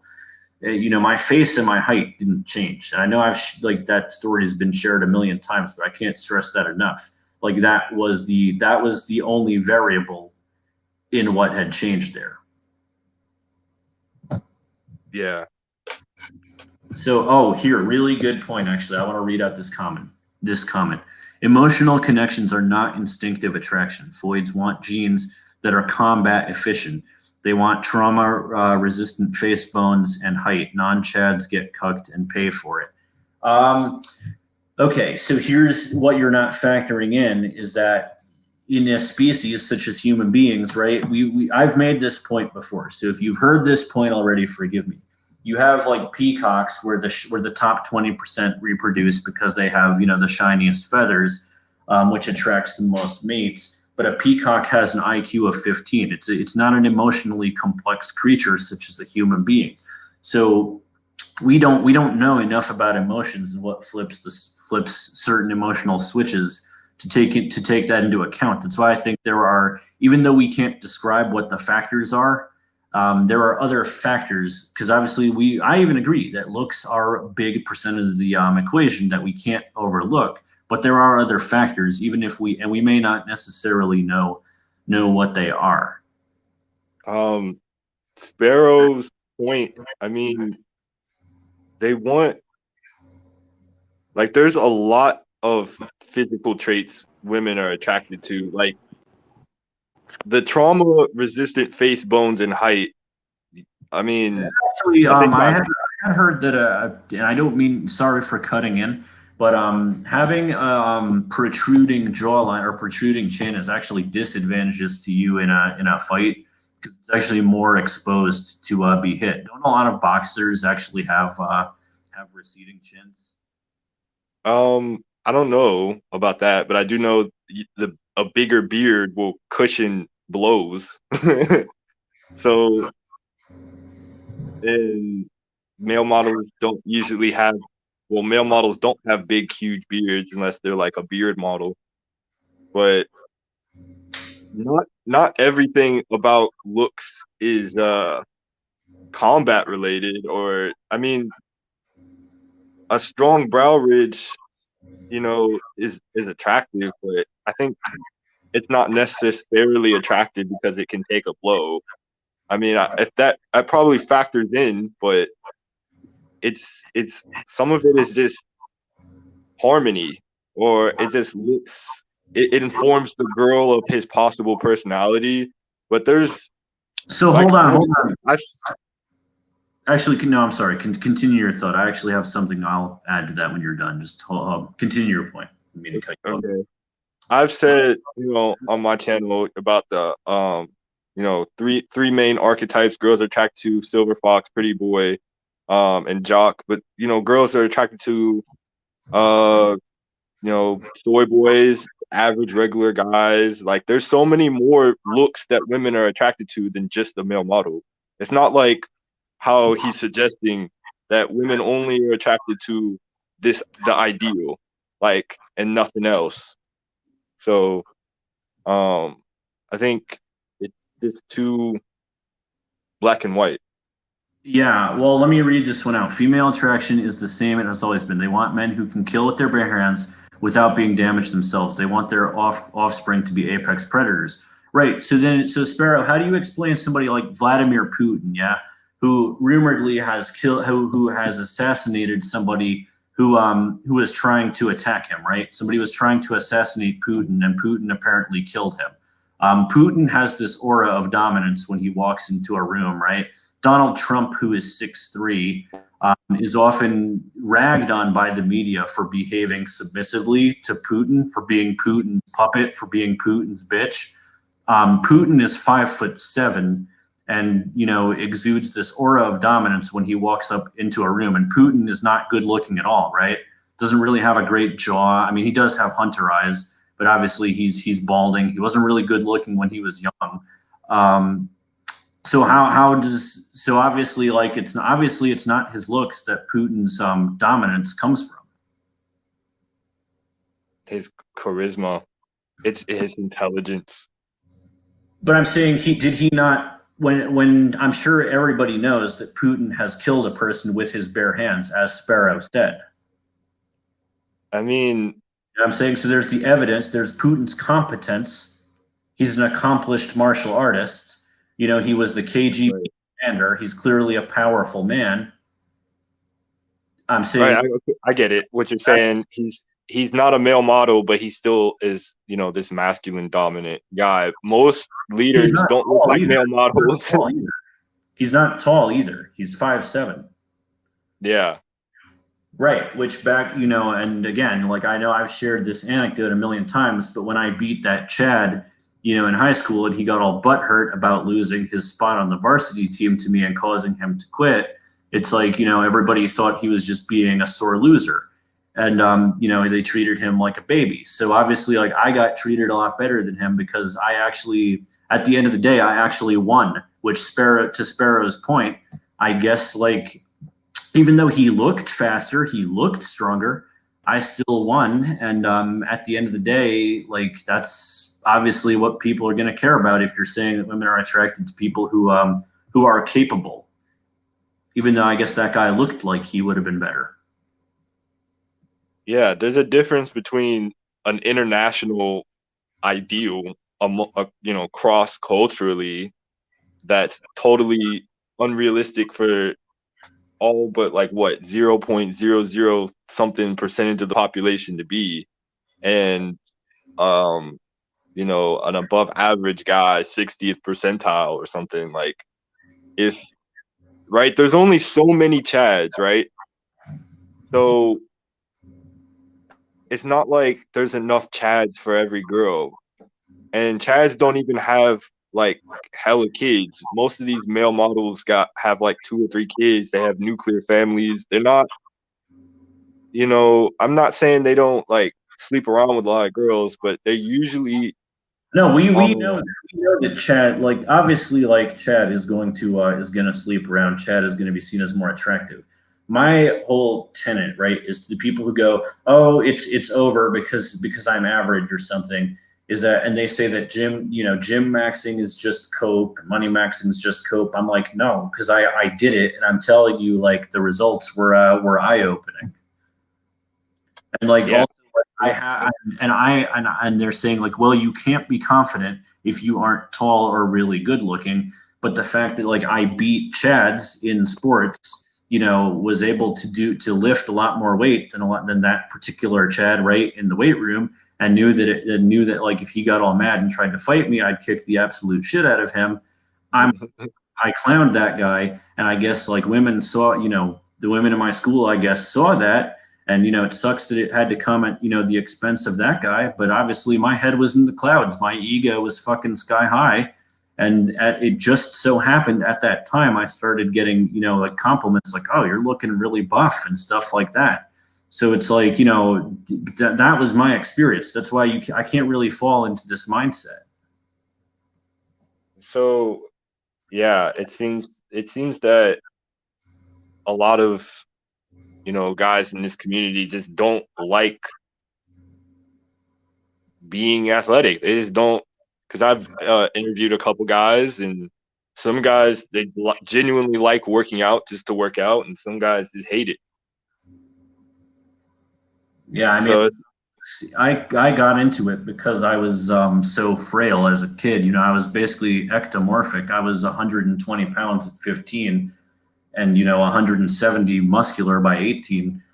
It was me. It just became a, yeah, I don't really want to get bullied anymore. So I spent all my time into fucking getting ripped. And by the time I was a senior, bench press 250, squat 350. And then like, when the kids would try to bully me, it's like, hey, what's up? What you were saying? Yeah. That sounds to me like just you're extroverted uh versus an I don't think an introvert. It doesn't seem like introverts work out that much. Well, I It was. just doesn't seem like it. I became more extroverted as a result of doing well in athletics, and obviously the positive reinforcement about looking ripped.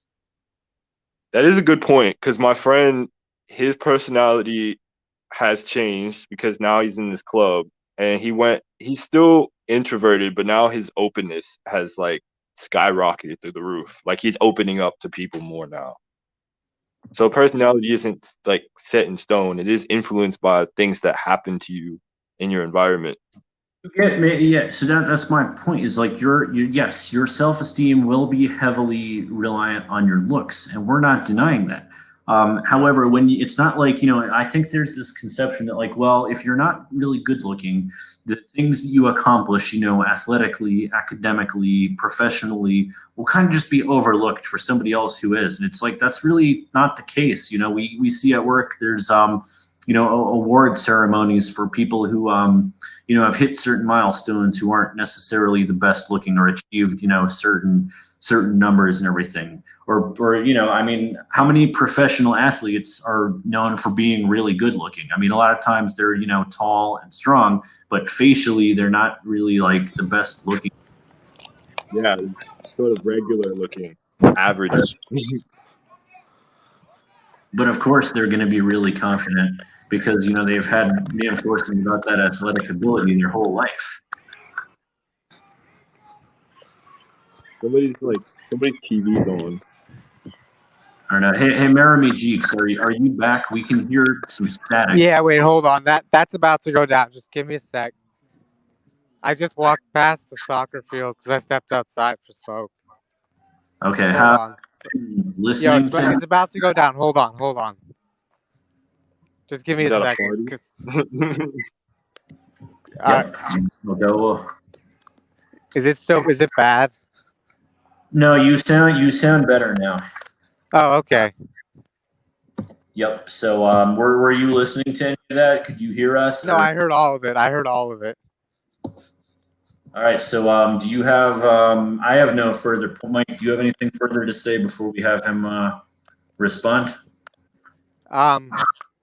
Yeah, I would just like to say that, everything you're saying, how does it apply to like my life and the lives of other men who are in this community who are saying it's over? Okay. So good point. Like, So you heard the part about Sparrow saying that women want a guy that they believe can defend them, right? That can kill with his bare hands on a primal level. And that's part of attraction. Yes, we agree. no, I think Sparrow's got a point. Like they want the looks. But he's saying that there's an environmental reason behind selecting for those looks. They want somebody who can defend them and their offspring. Do you agree?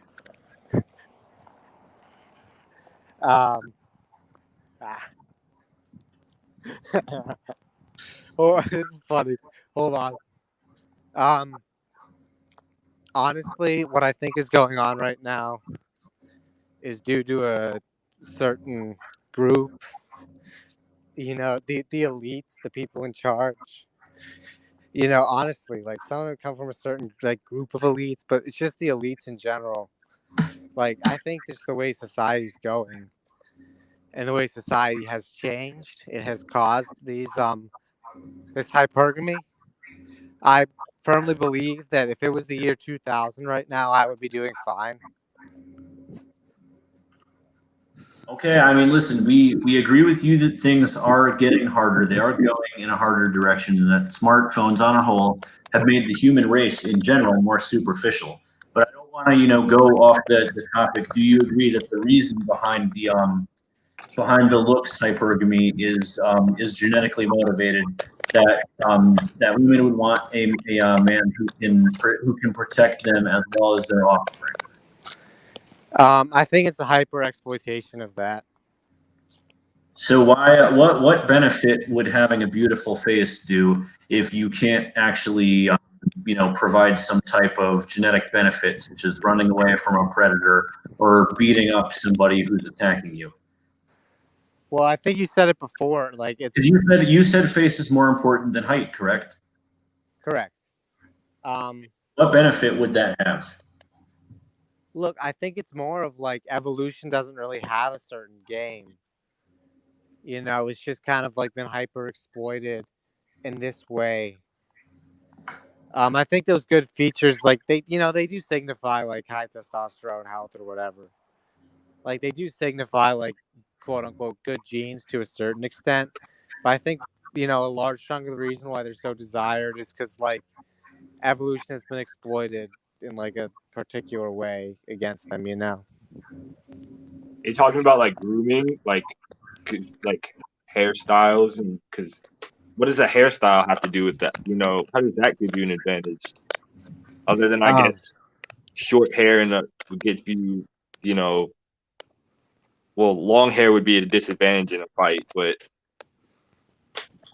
there's certain things that just don't really have a some reason guys are like a lot of guys like Norwood nowadays, at least to a certain extent. Like they have somewhat receding, even if they're not bald. They're somewhat receding. So you can only do so much with that. Also, a lot of whether or not that looks good is like, the skull size and shape and strength and bones. And you have to have like the frame and the height to pull that off. I guess I think Face and LMS was kind of tripped up on this too. That like people ask, what is it about, like, why is the male model look attractive? And I guess people don't really have, and I mean I have a few answers, but Look, here's the thing. It doesn't matter why. It just matters the fact that it is. I somewhat agree. No, it's true. Like it matters like what it is. legit. Like it doesn't matter why. So just hold on though. I do want to because this is a question I feel you have not answered. The mate selection based on the height of the face, these genetically advantageous features is do you think that's subconsciously driven by a desire to have a mate who can protect her and the offspring? I think it's a hyper exploitation of it. Because I mean, like, the male model look does signify like, it does signify like good testosterone, good like hormones, or like good genes in general. It does. I mean, to an extent. But I think part of the reason it's like hyper exploited nowadays is that the elites like have kind of made it that way a lot through the media and the technology. So like billboards on every corner and stuff like that. Yes, that's how it kind of like got started. Okay, like the advertising. Okay, I can see that. That's how it got started. Of course, like it was kind of slow, and from what I've heard, up until about 2012, like things were still sort of like okay, like they weren't great, mind you, like up until then, and like even in the 90s, things started to decline a bit, but like they were all paradise compared to now. Like even 2010 was paradise compared to now. Right, but Then things just like slid after 2012.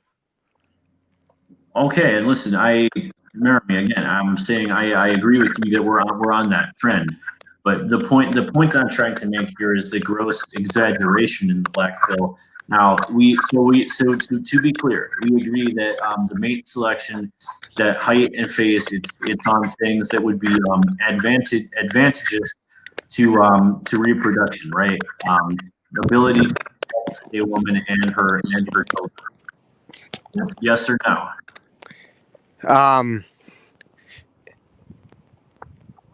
No, honestly.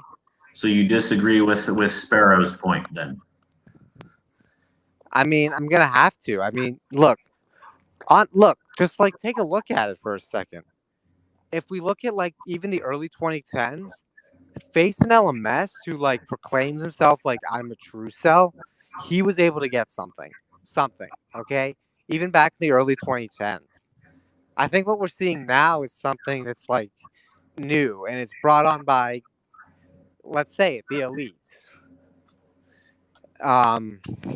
And that's just what it is. Maybe. Well, no. I mean, listen. I don't disagree. That I do think that the people up top are trying to keep us divided by race, social class, and soon Yes. possibly even by gender. But I don't think it's fair. And listen, again, we've said this before. I am not here to white knight and defend all women, but I don't think it's fair to blame women for that. But it is So, because it's them that want me dead. so when you say, can you go into like the hypergamy thing? So you're saying that because it seems to be, from what I'm seeing, it's based on like social class, like middle class women want upper class guys, and they don't want. No, that's not true at all. That might have been true like 30 years ago, but that's not true at all now. It's looks. So I mean, I've seen that among lower classes, like my whole life, but among middle class girls, I see them. So, Meremy, how do the elites benefit by pushing women to only chase after the best looking dudes? How does that benefit the elites? See, I don't know what I can get into on the stream, you know. Well, we're keeping this PG. We're keeping this, good. Well, why don't you tell us, and don't use any words we can't say, but the Cliff Notes version. Yeah.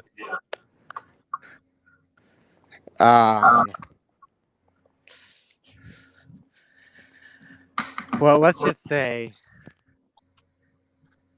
they aren't a good people. The elites. They aren't a good people. They aren't good to us. They are good to toilets. They aren't good to men. Well, I think the elites are only good to the people who are of a certain, socioeconomic class. Here, to clarify, I don't think Jeff Bezos, when he's, looking at people, I don't think he really is like, that's a white guy, that's a rich woman, that's a blonde, that's a Hispanic woman, I think he just looks at all of us together and sees peasants.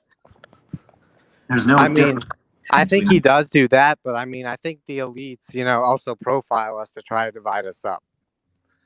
A lot of like racism, like, they try to divide us up because they control the media. They don't want men united. Yeah, I don't think the elites want anyone united, because we've talked about this before. We had, 10 years ago, we had Occupy Wall Street protests where people were angry at the elite that 1% of the population controlled 80% of the resources. And I think somebody was like, "Oh crap! They're realizing that it's really a problem. We better start making problems to divide people up. Let's divide them by race. Let's divide them by gender." So I think it's very unfair to blame women. Let's say that it is the elite who are, pushing this narrative. I don't think it's not like women got together and said, like, you know what, let's push a narrative that, that ugly guys are useless. If you're conditioned to believe something from a certain age, and I don't even think this is true of all women, how is that their fault? Well, they're evil, and the way they've treated me proves that. All I'm they not have gonna done, let all, that all they go. have done at the very least. Wait. Hold on. I'm gonna nail you down to this. You said that women are evil and the way that they've treated you, but the worst example you've been able to give me is that they don't talk to you; they just merely ignore you. I mean, that's not. Am I evil to a homeless Like guy? the I've done it. I've had a homeless guy. I've given a homeless guy money before, but there's plenty that I've just ignored because I didn't have money or didn't want to be bothered or I had something going on in my personal life. Am I evil? Look, they see me as you see a homeless guy. You just proved my point.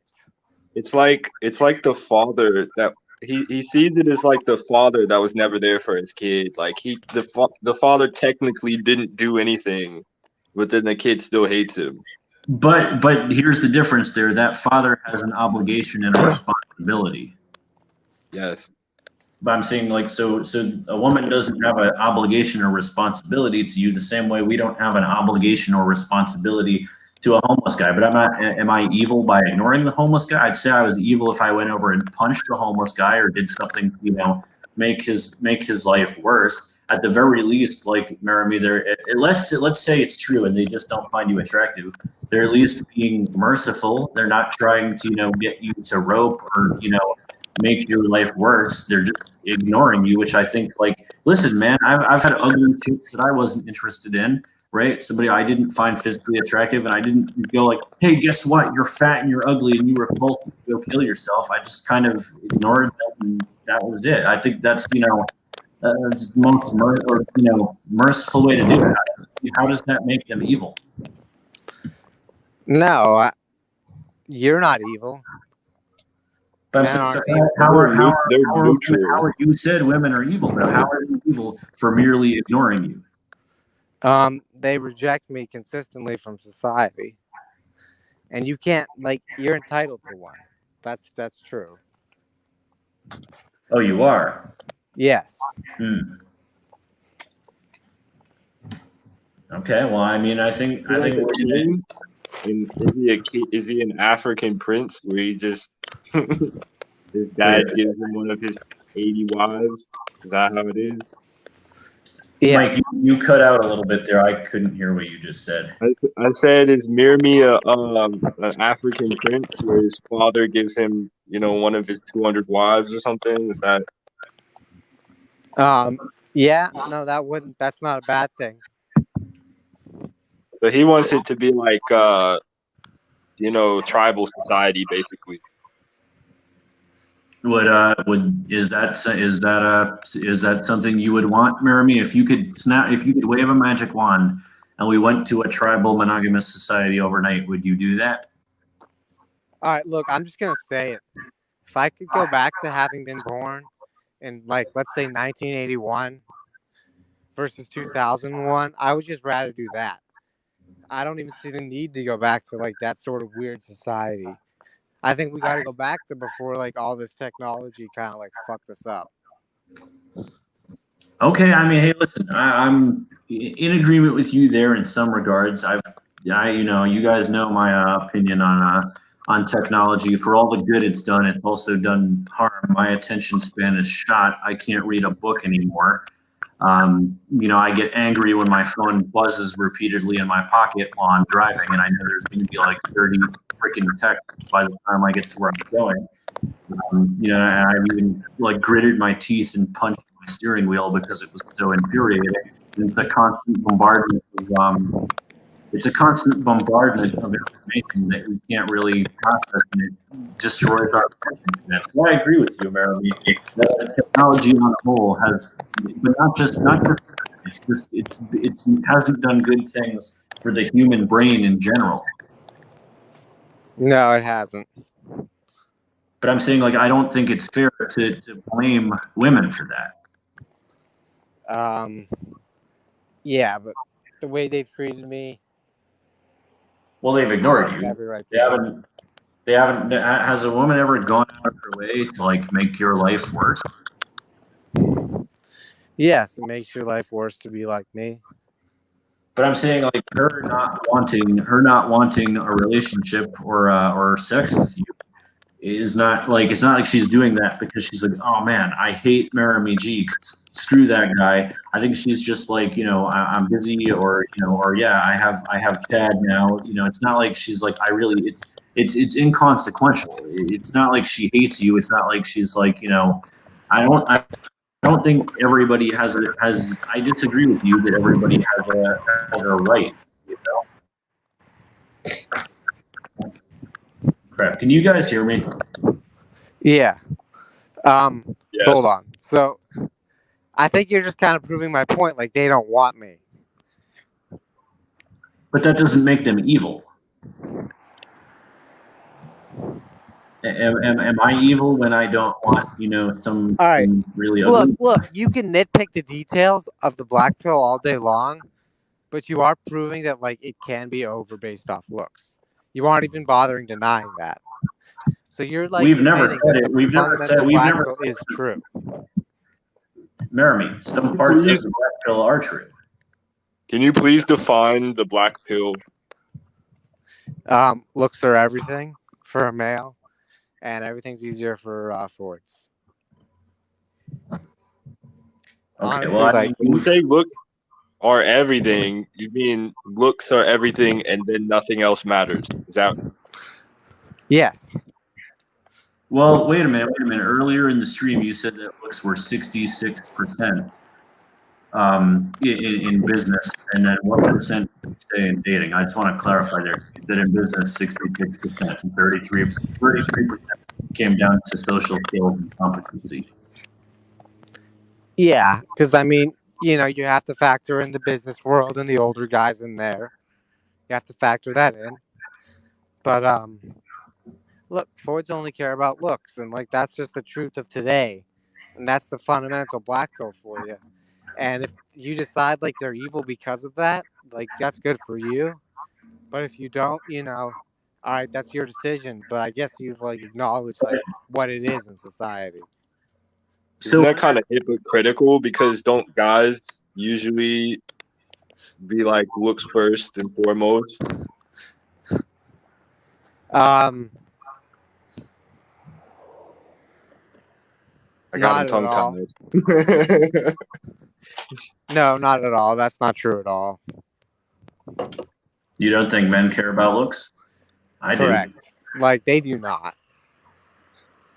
I think he's trying to say men will Men have sex with anything. have a lower standard for looks, and I agree with that because we know Face and LMS has explained this many times. Men have 8 times the sex hormone testosterone, so of course they're gonna have a lower standard for what's attractive. But I'm saying we're circling back to the point of saying women are evil. We're kind of saying that something that's driven. If we're saying it's driven under the black pill premise, then it's driven by biology. We cannot say evil. That's just the nature of the world. That's like shaking your fist at the rain. It's like shaking your fist when it rains at the weather and being like, this is evil, this is wrong. It's just the nature of the world. That's not evil. Well, all it does is the testosterone stuff. It's not really a drive. Implies that, oh, if I have all this testosterone, I'm gonna spend every second of my day, trying to get girls, or doing questionable behavior to get girls. But we all know that it's basically like an arousal thing with the testosterone. So it's like you have a heightened sexual arousal.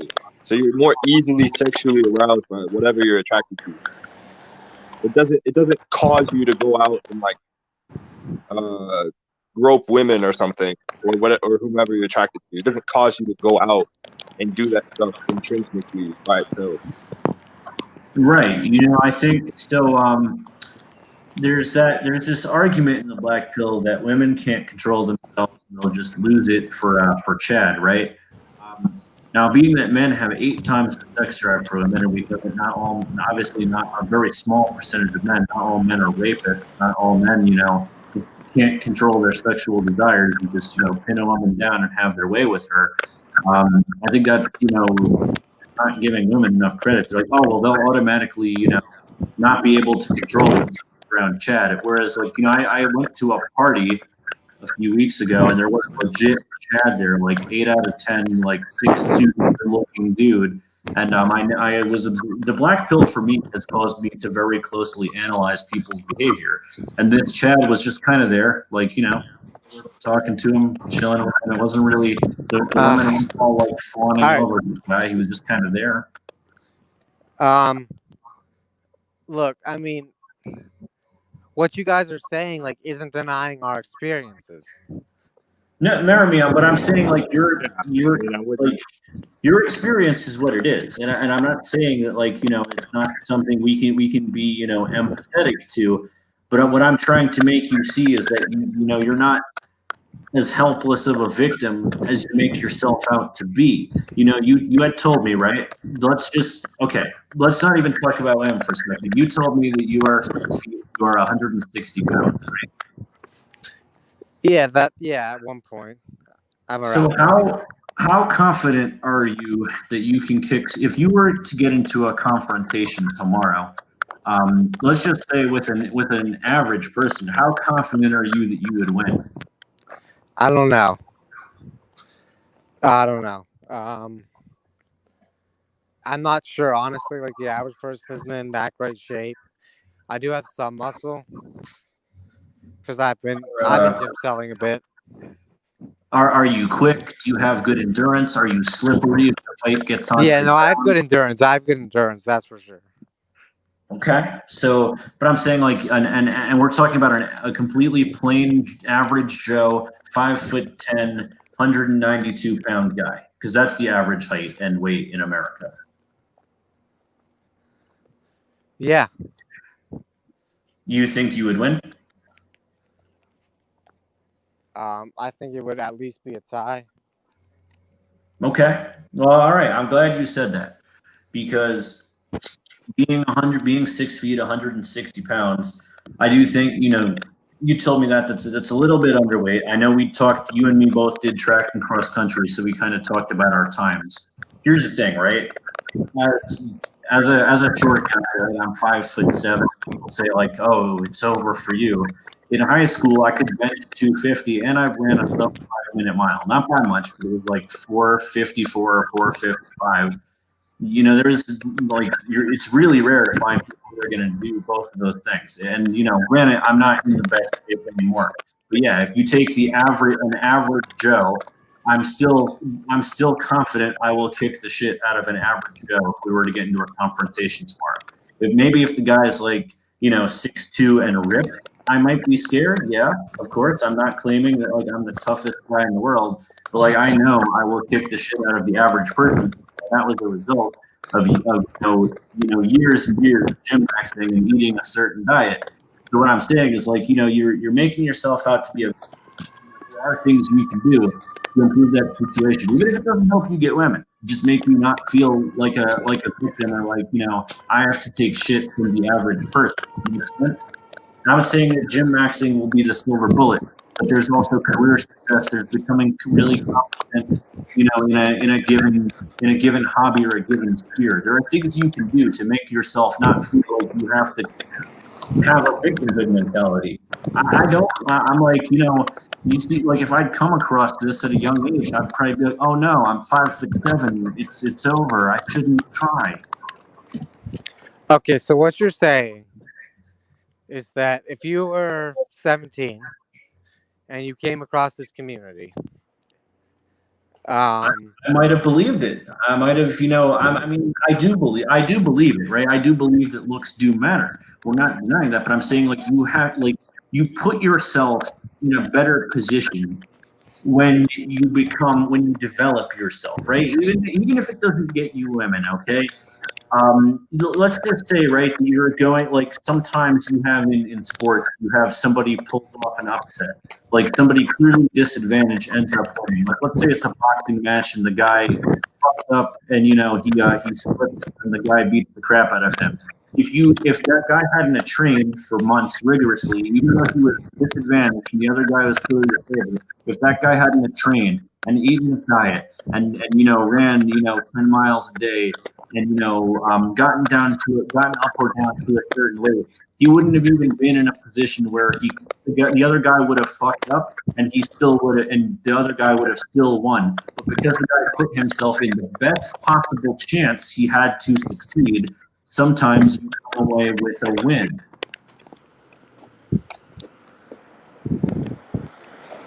So I'm saying lay down and rot, doing nothing, is not doing you any favors.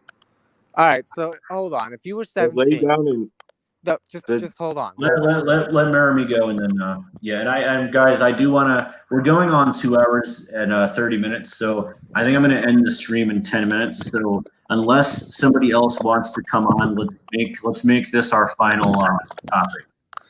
All right. Well, it's like a face now on my stream link. Anyway, so what you say is that if you find this community at like say 16, 17, because that's when a lot of guys find it.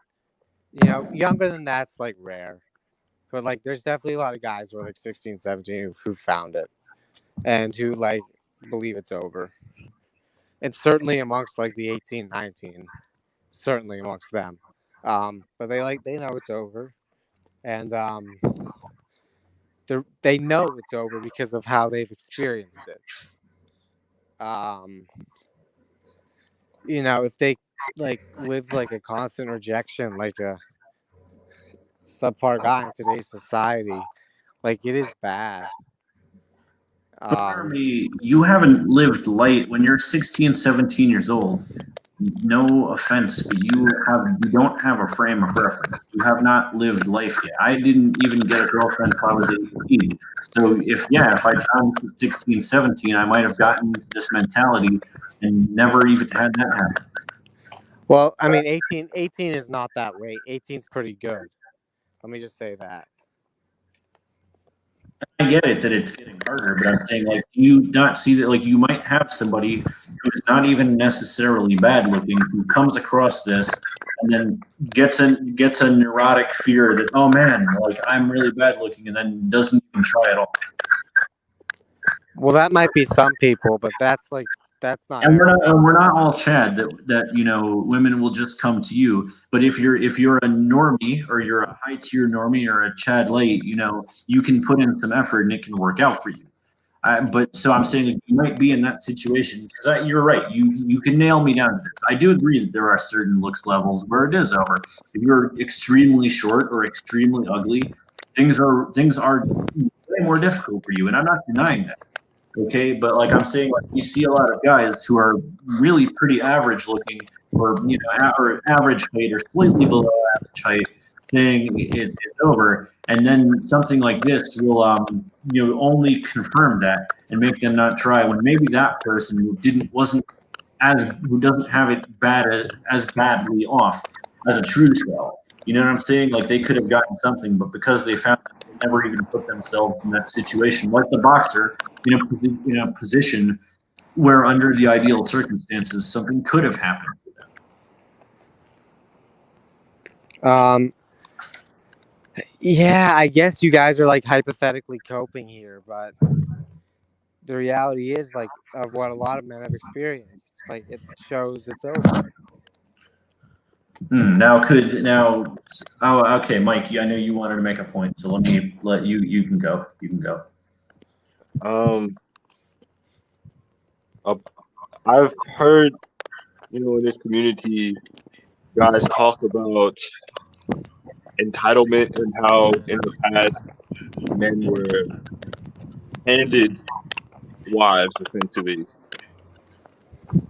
And you were saying that was because of World War II, right, Meremy? What? Yeah, I was. Okay. There's societies, like, still to this day that do that. So, like, the king will give his son his wives or whatever, and he doesn't have to do anything, has them. And I think incels just really find that appealing. Just find that society really appealing. And I think just normal people just can't even comprehend it. Well, Meremy was saying not even going back. That like he would go like if given the choice, he'd go back and like live in the '80s. Which I mean, yeah, man. Like not even like in terms of this, but I think a lot of people would go. I'd go back to the '90s in a heartbeat if I could. I mean, I know I'm looking at it with rose-colored nostalgia goggles, but to me, the '90s was like the best time. Not even because there weren't even like smartphones or anything yet. It was just like we were enjoying. It was arguably the best time economically for you have to look at that too, Meremy. That like the '80s and Yes. '90s, we were a Yes. lot better off economically too. Yes. Yes, I see that. So I'm I saying like, definitely see that. that may have something to do with it too. That like there was a lot less. I guess there was a lot less tension because the average person was better off financially than they are now. So Yeah. let's just read. I'd go back to Canaanite times so I could be sacrificed as a newborn in a fire altar. All right, whatever floats your boat, bro. Don't the elites still do that? The elites still do that. Yeah, they do some sick shit. Yeah. I mean, But, basically, we know that the elites are basically okay with pedophilia. So, no, they are. well, Susan Wojcik, whatever the hell her name is, there goes my YouTube channel. So, bye guys. Yeah, sorry. But yeah, I mean, it just goes to show you that like people in Hollywood basically have to okay, even like the really good-looking people have to basically have to basically suck dick in Hollywood and show that they're okay with that. To get anywhere, even the chats. That's how it is on these in the modeling industry for these guys. I don't know why black pillars never bring this up. I bring this up. Most of these male models are bisexual. These runway guys, not all of them, but most of them. And they seem to idolize these bisexual guys, but never bring it up. And it seems weird. Like that one dude that near me that posted that those two naked guys working out in the chat. Like, it's just like he doesn't realize that's just weird. Like I don't get it. Huh? On our Discord, we posted the two male models. I missed that part. I missed You guys that. are the lucky. You guys are the lucky ones. I wasn't on Discord a lot today, and I may be leaving the group soon because I need time to focus on some other stuff. But all right, I think I do want to end the stream soon because we're going on 2.5 hours, and like I think when these streams get too long, it really just makes them unwatchable because you got to really set aside a whole chunk of your day to watch this. Like I still haven't watched all of Face's last stream yet either, but I do want to watch. So, I mean, sometimes it's just a lot going on. So why don't we let's let everybody make their final point. We'll call it a night. The black pill is true. That's all I gotta say. All right, fair enough. Mike. I've got nothing except great show. Yeah, I actually thought that this stream was pretty fruitful. I mean, we got a lot of Meremy's perspective on a lot of things. Got to rebuttal it with some points of my own. So my final point is that like so the black pill is for the most part true. I mean, your looks of course do matter. But there are factors that we haven't mapped the human brain, right? We know that that there was a woman who was able to lift up the front of a car to get a baby out from under it. So we know that, if you could actually if we'd unlock the entire human brain, we'd be able to fire every muscle in our body simultaneously and basically have superhuman strength. But, we don't have the entire human brain mapped. We don't really know we know that looks are an important component in attraction, of course, we have data on that, but we actually don't know every single factor that goes into attraction. I nailed Face and LMS down to this on his show. I asked him, is there a psychological component to attraction? To which he did agree. We changed the subject quickly, but he did agree. And we know, obviously, that is true. So my point being is that, yeah, your looks are important. And there does come a point where, if you're very ugly or very short, it may be over for you. But if you're slightly below average in something or just average and you come across this content, it shouldn't just be, throw my life away because nothing's ever gonna happen for me. You should self-improve. I would say in that regard, the red pill is pretty true. You should do everything you can to get yourself into the best position in life. If you want to lay down and rot, that's certainly your prerogative. But it's not going to be fruitful to you in the end. At least if you had some chance, now nothing will happen for you if you decide to go that route. So just use the black pill to, basically learn, am I being beta boxed? Is that person just blatantly disinterested in me? And then use it. Yeah, looks max, gym max, do any type of maxing, that's tenable, do it. Put yourself in the best position you can. Don't just watch a bunch of live streams. And look at the behavior of a subset of women and go, must be over for me. Well, when you say we don't know all of what's attractive, do you mean like behavioral attractiveness? Like what attractive behaviors are? Correct. Yeah. And people are going to say, well, Chad is always going to have the most attractive behavior because he's had positive reinforcement his whole life. Yeah, that is true to some extent. But I'm saying, like, there have been times where when Chad gets owned, he has no idea what to do because he hasn't been in that situation, and it just looks he just looks really bad and foolish. And I've been in that situation. I've handed Chad his ass a few times in my life. So but the thing is, all the factors of behavioral attractiveness is known. It was on the incel, Wikipedia or whatever, because I compiled like almost 100 studies on behavioral attractiveness. I called it the scientific red pill, and they kind of suppressed it. Well, they did, but I'm planning on putting that out on my channel. But it did, in most of those studies, it does say that the same behavior done by a physically attractive guy will be perceived more favorably than the same behavior from an unattractive guy.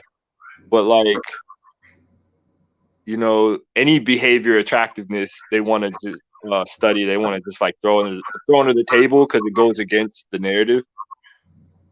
right. So, but like in terms of I could well, on my channel I'll be putting out like the videos on that. But this actually might be worthy of a stream in itself. Would you want to do a separate stream on that? We could do it on your channel or my channel. It wouldn't really matter. yeah, I would love to, because I do think I could bring up the index or whatever of where it was buried. But yeah, it was on everything from even hobbies, attractive hobbies, unattractive hobbies, so yeah, I would love to do that. Yeah, I think all right, so maybe sometime next week. I'm gonna be a little busy tomorrow and into the weekend, but if you can bring those studies, and we'll get something set up for sure. All right, thank you. Cool. All right. Well, we are at over 2.5 hours here, so I'm gonna go ahead and end the stream. So thank you to Meremy Jeeks for coming on tonight and sharing your perspective. And Mike, always good to have you on the show. Take care and good night, everybody. Good night.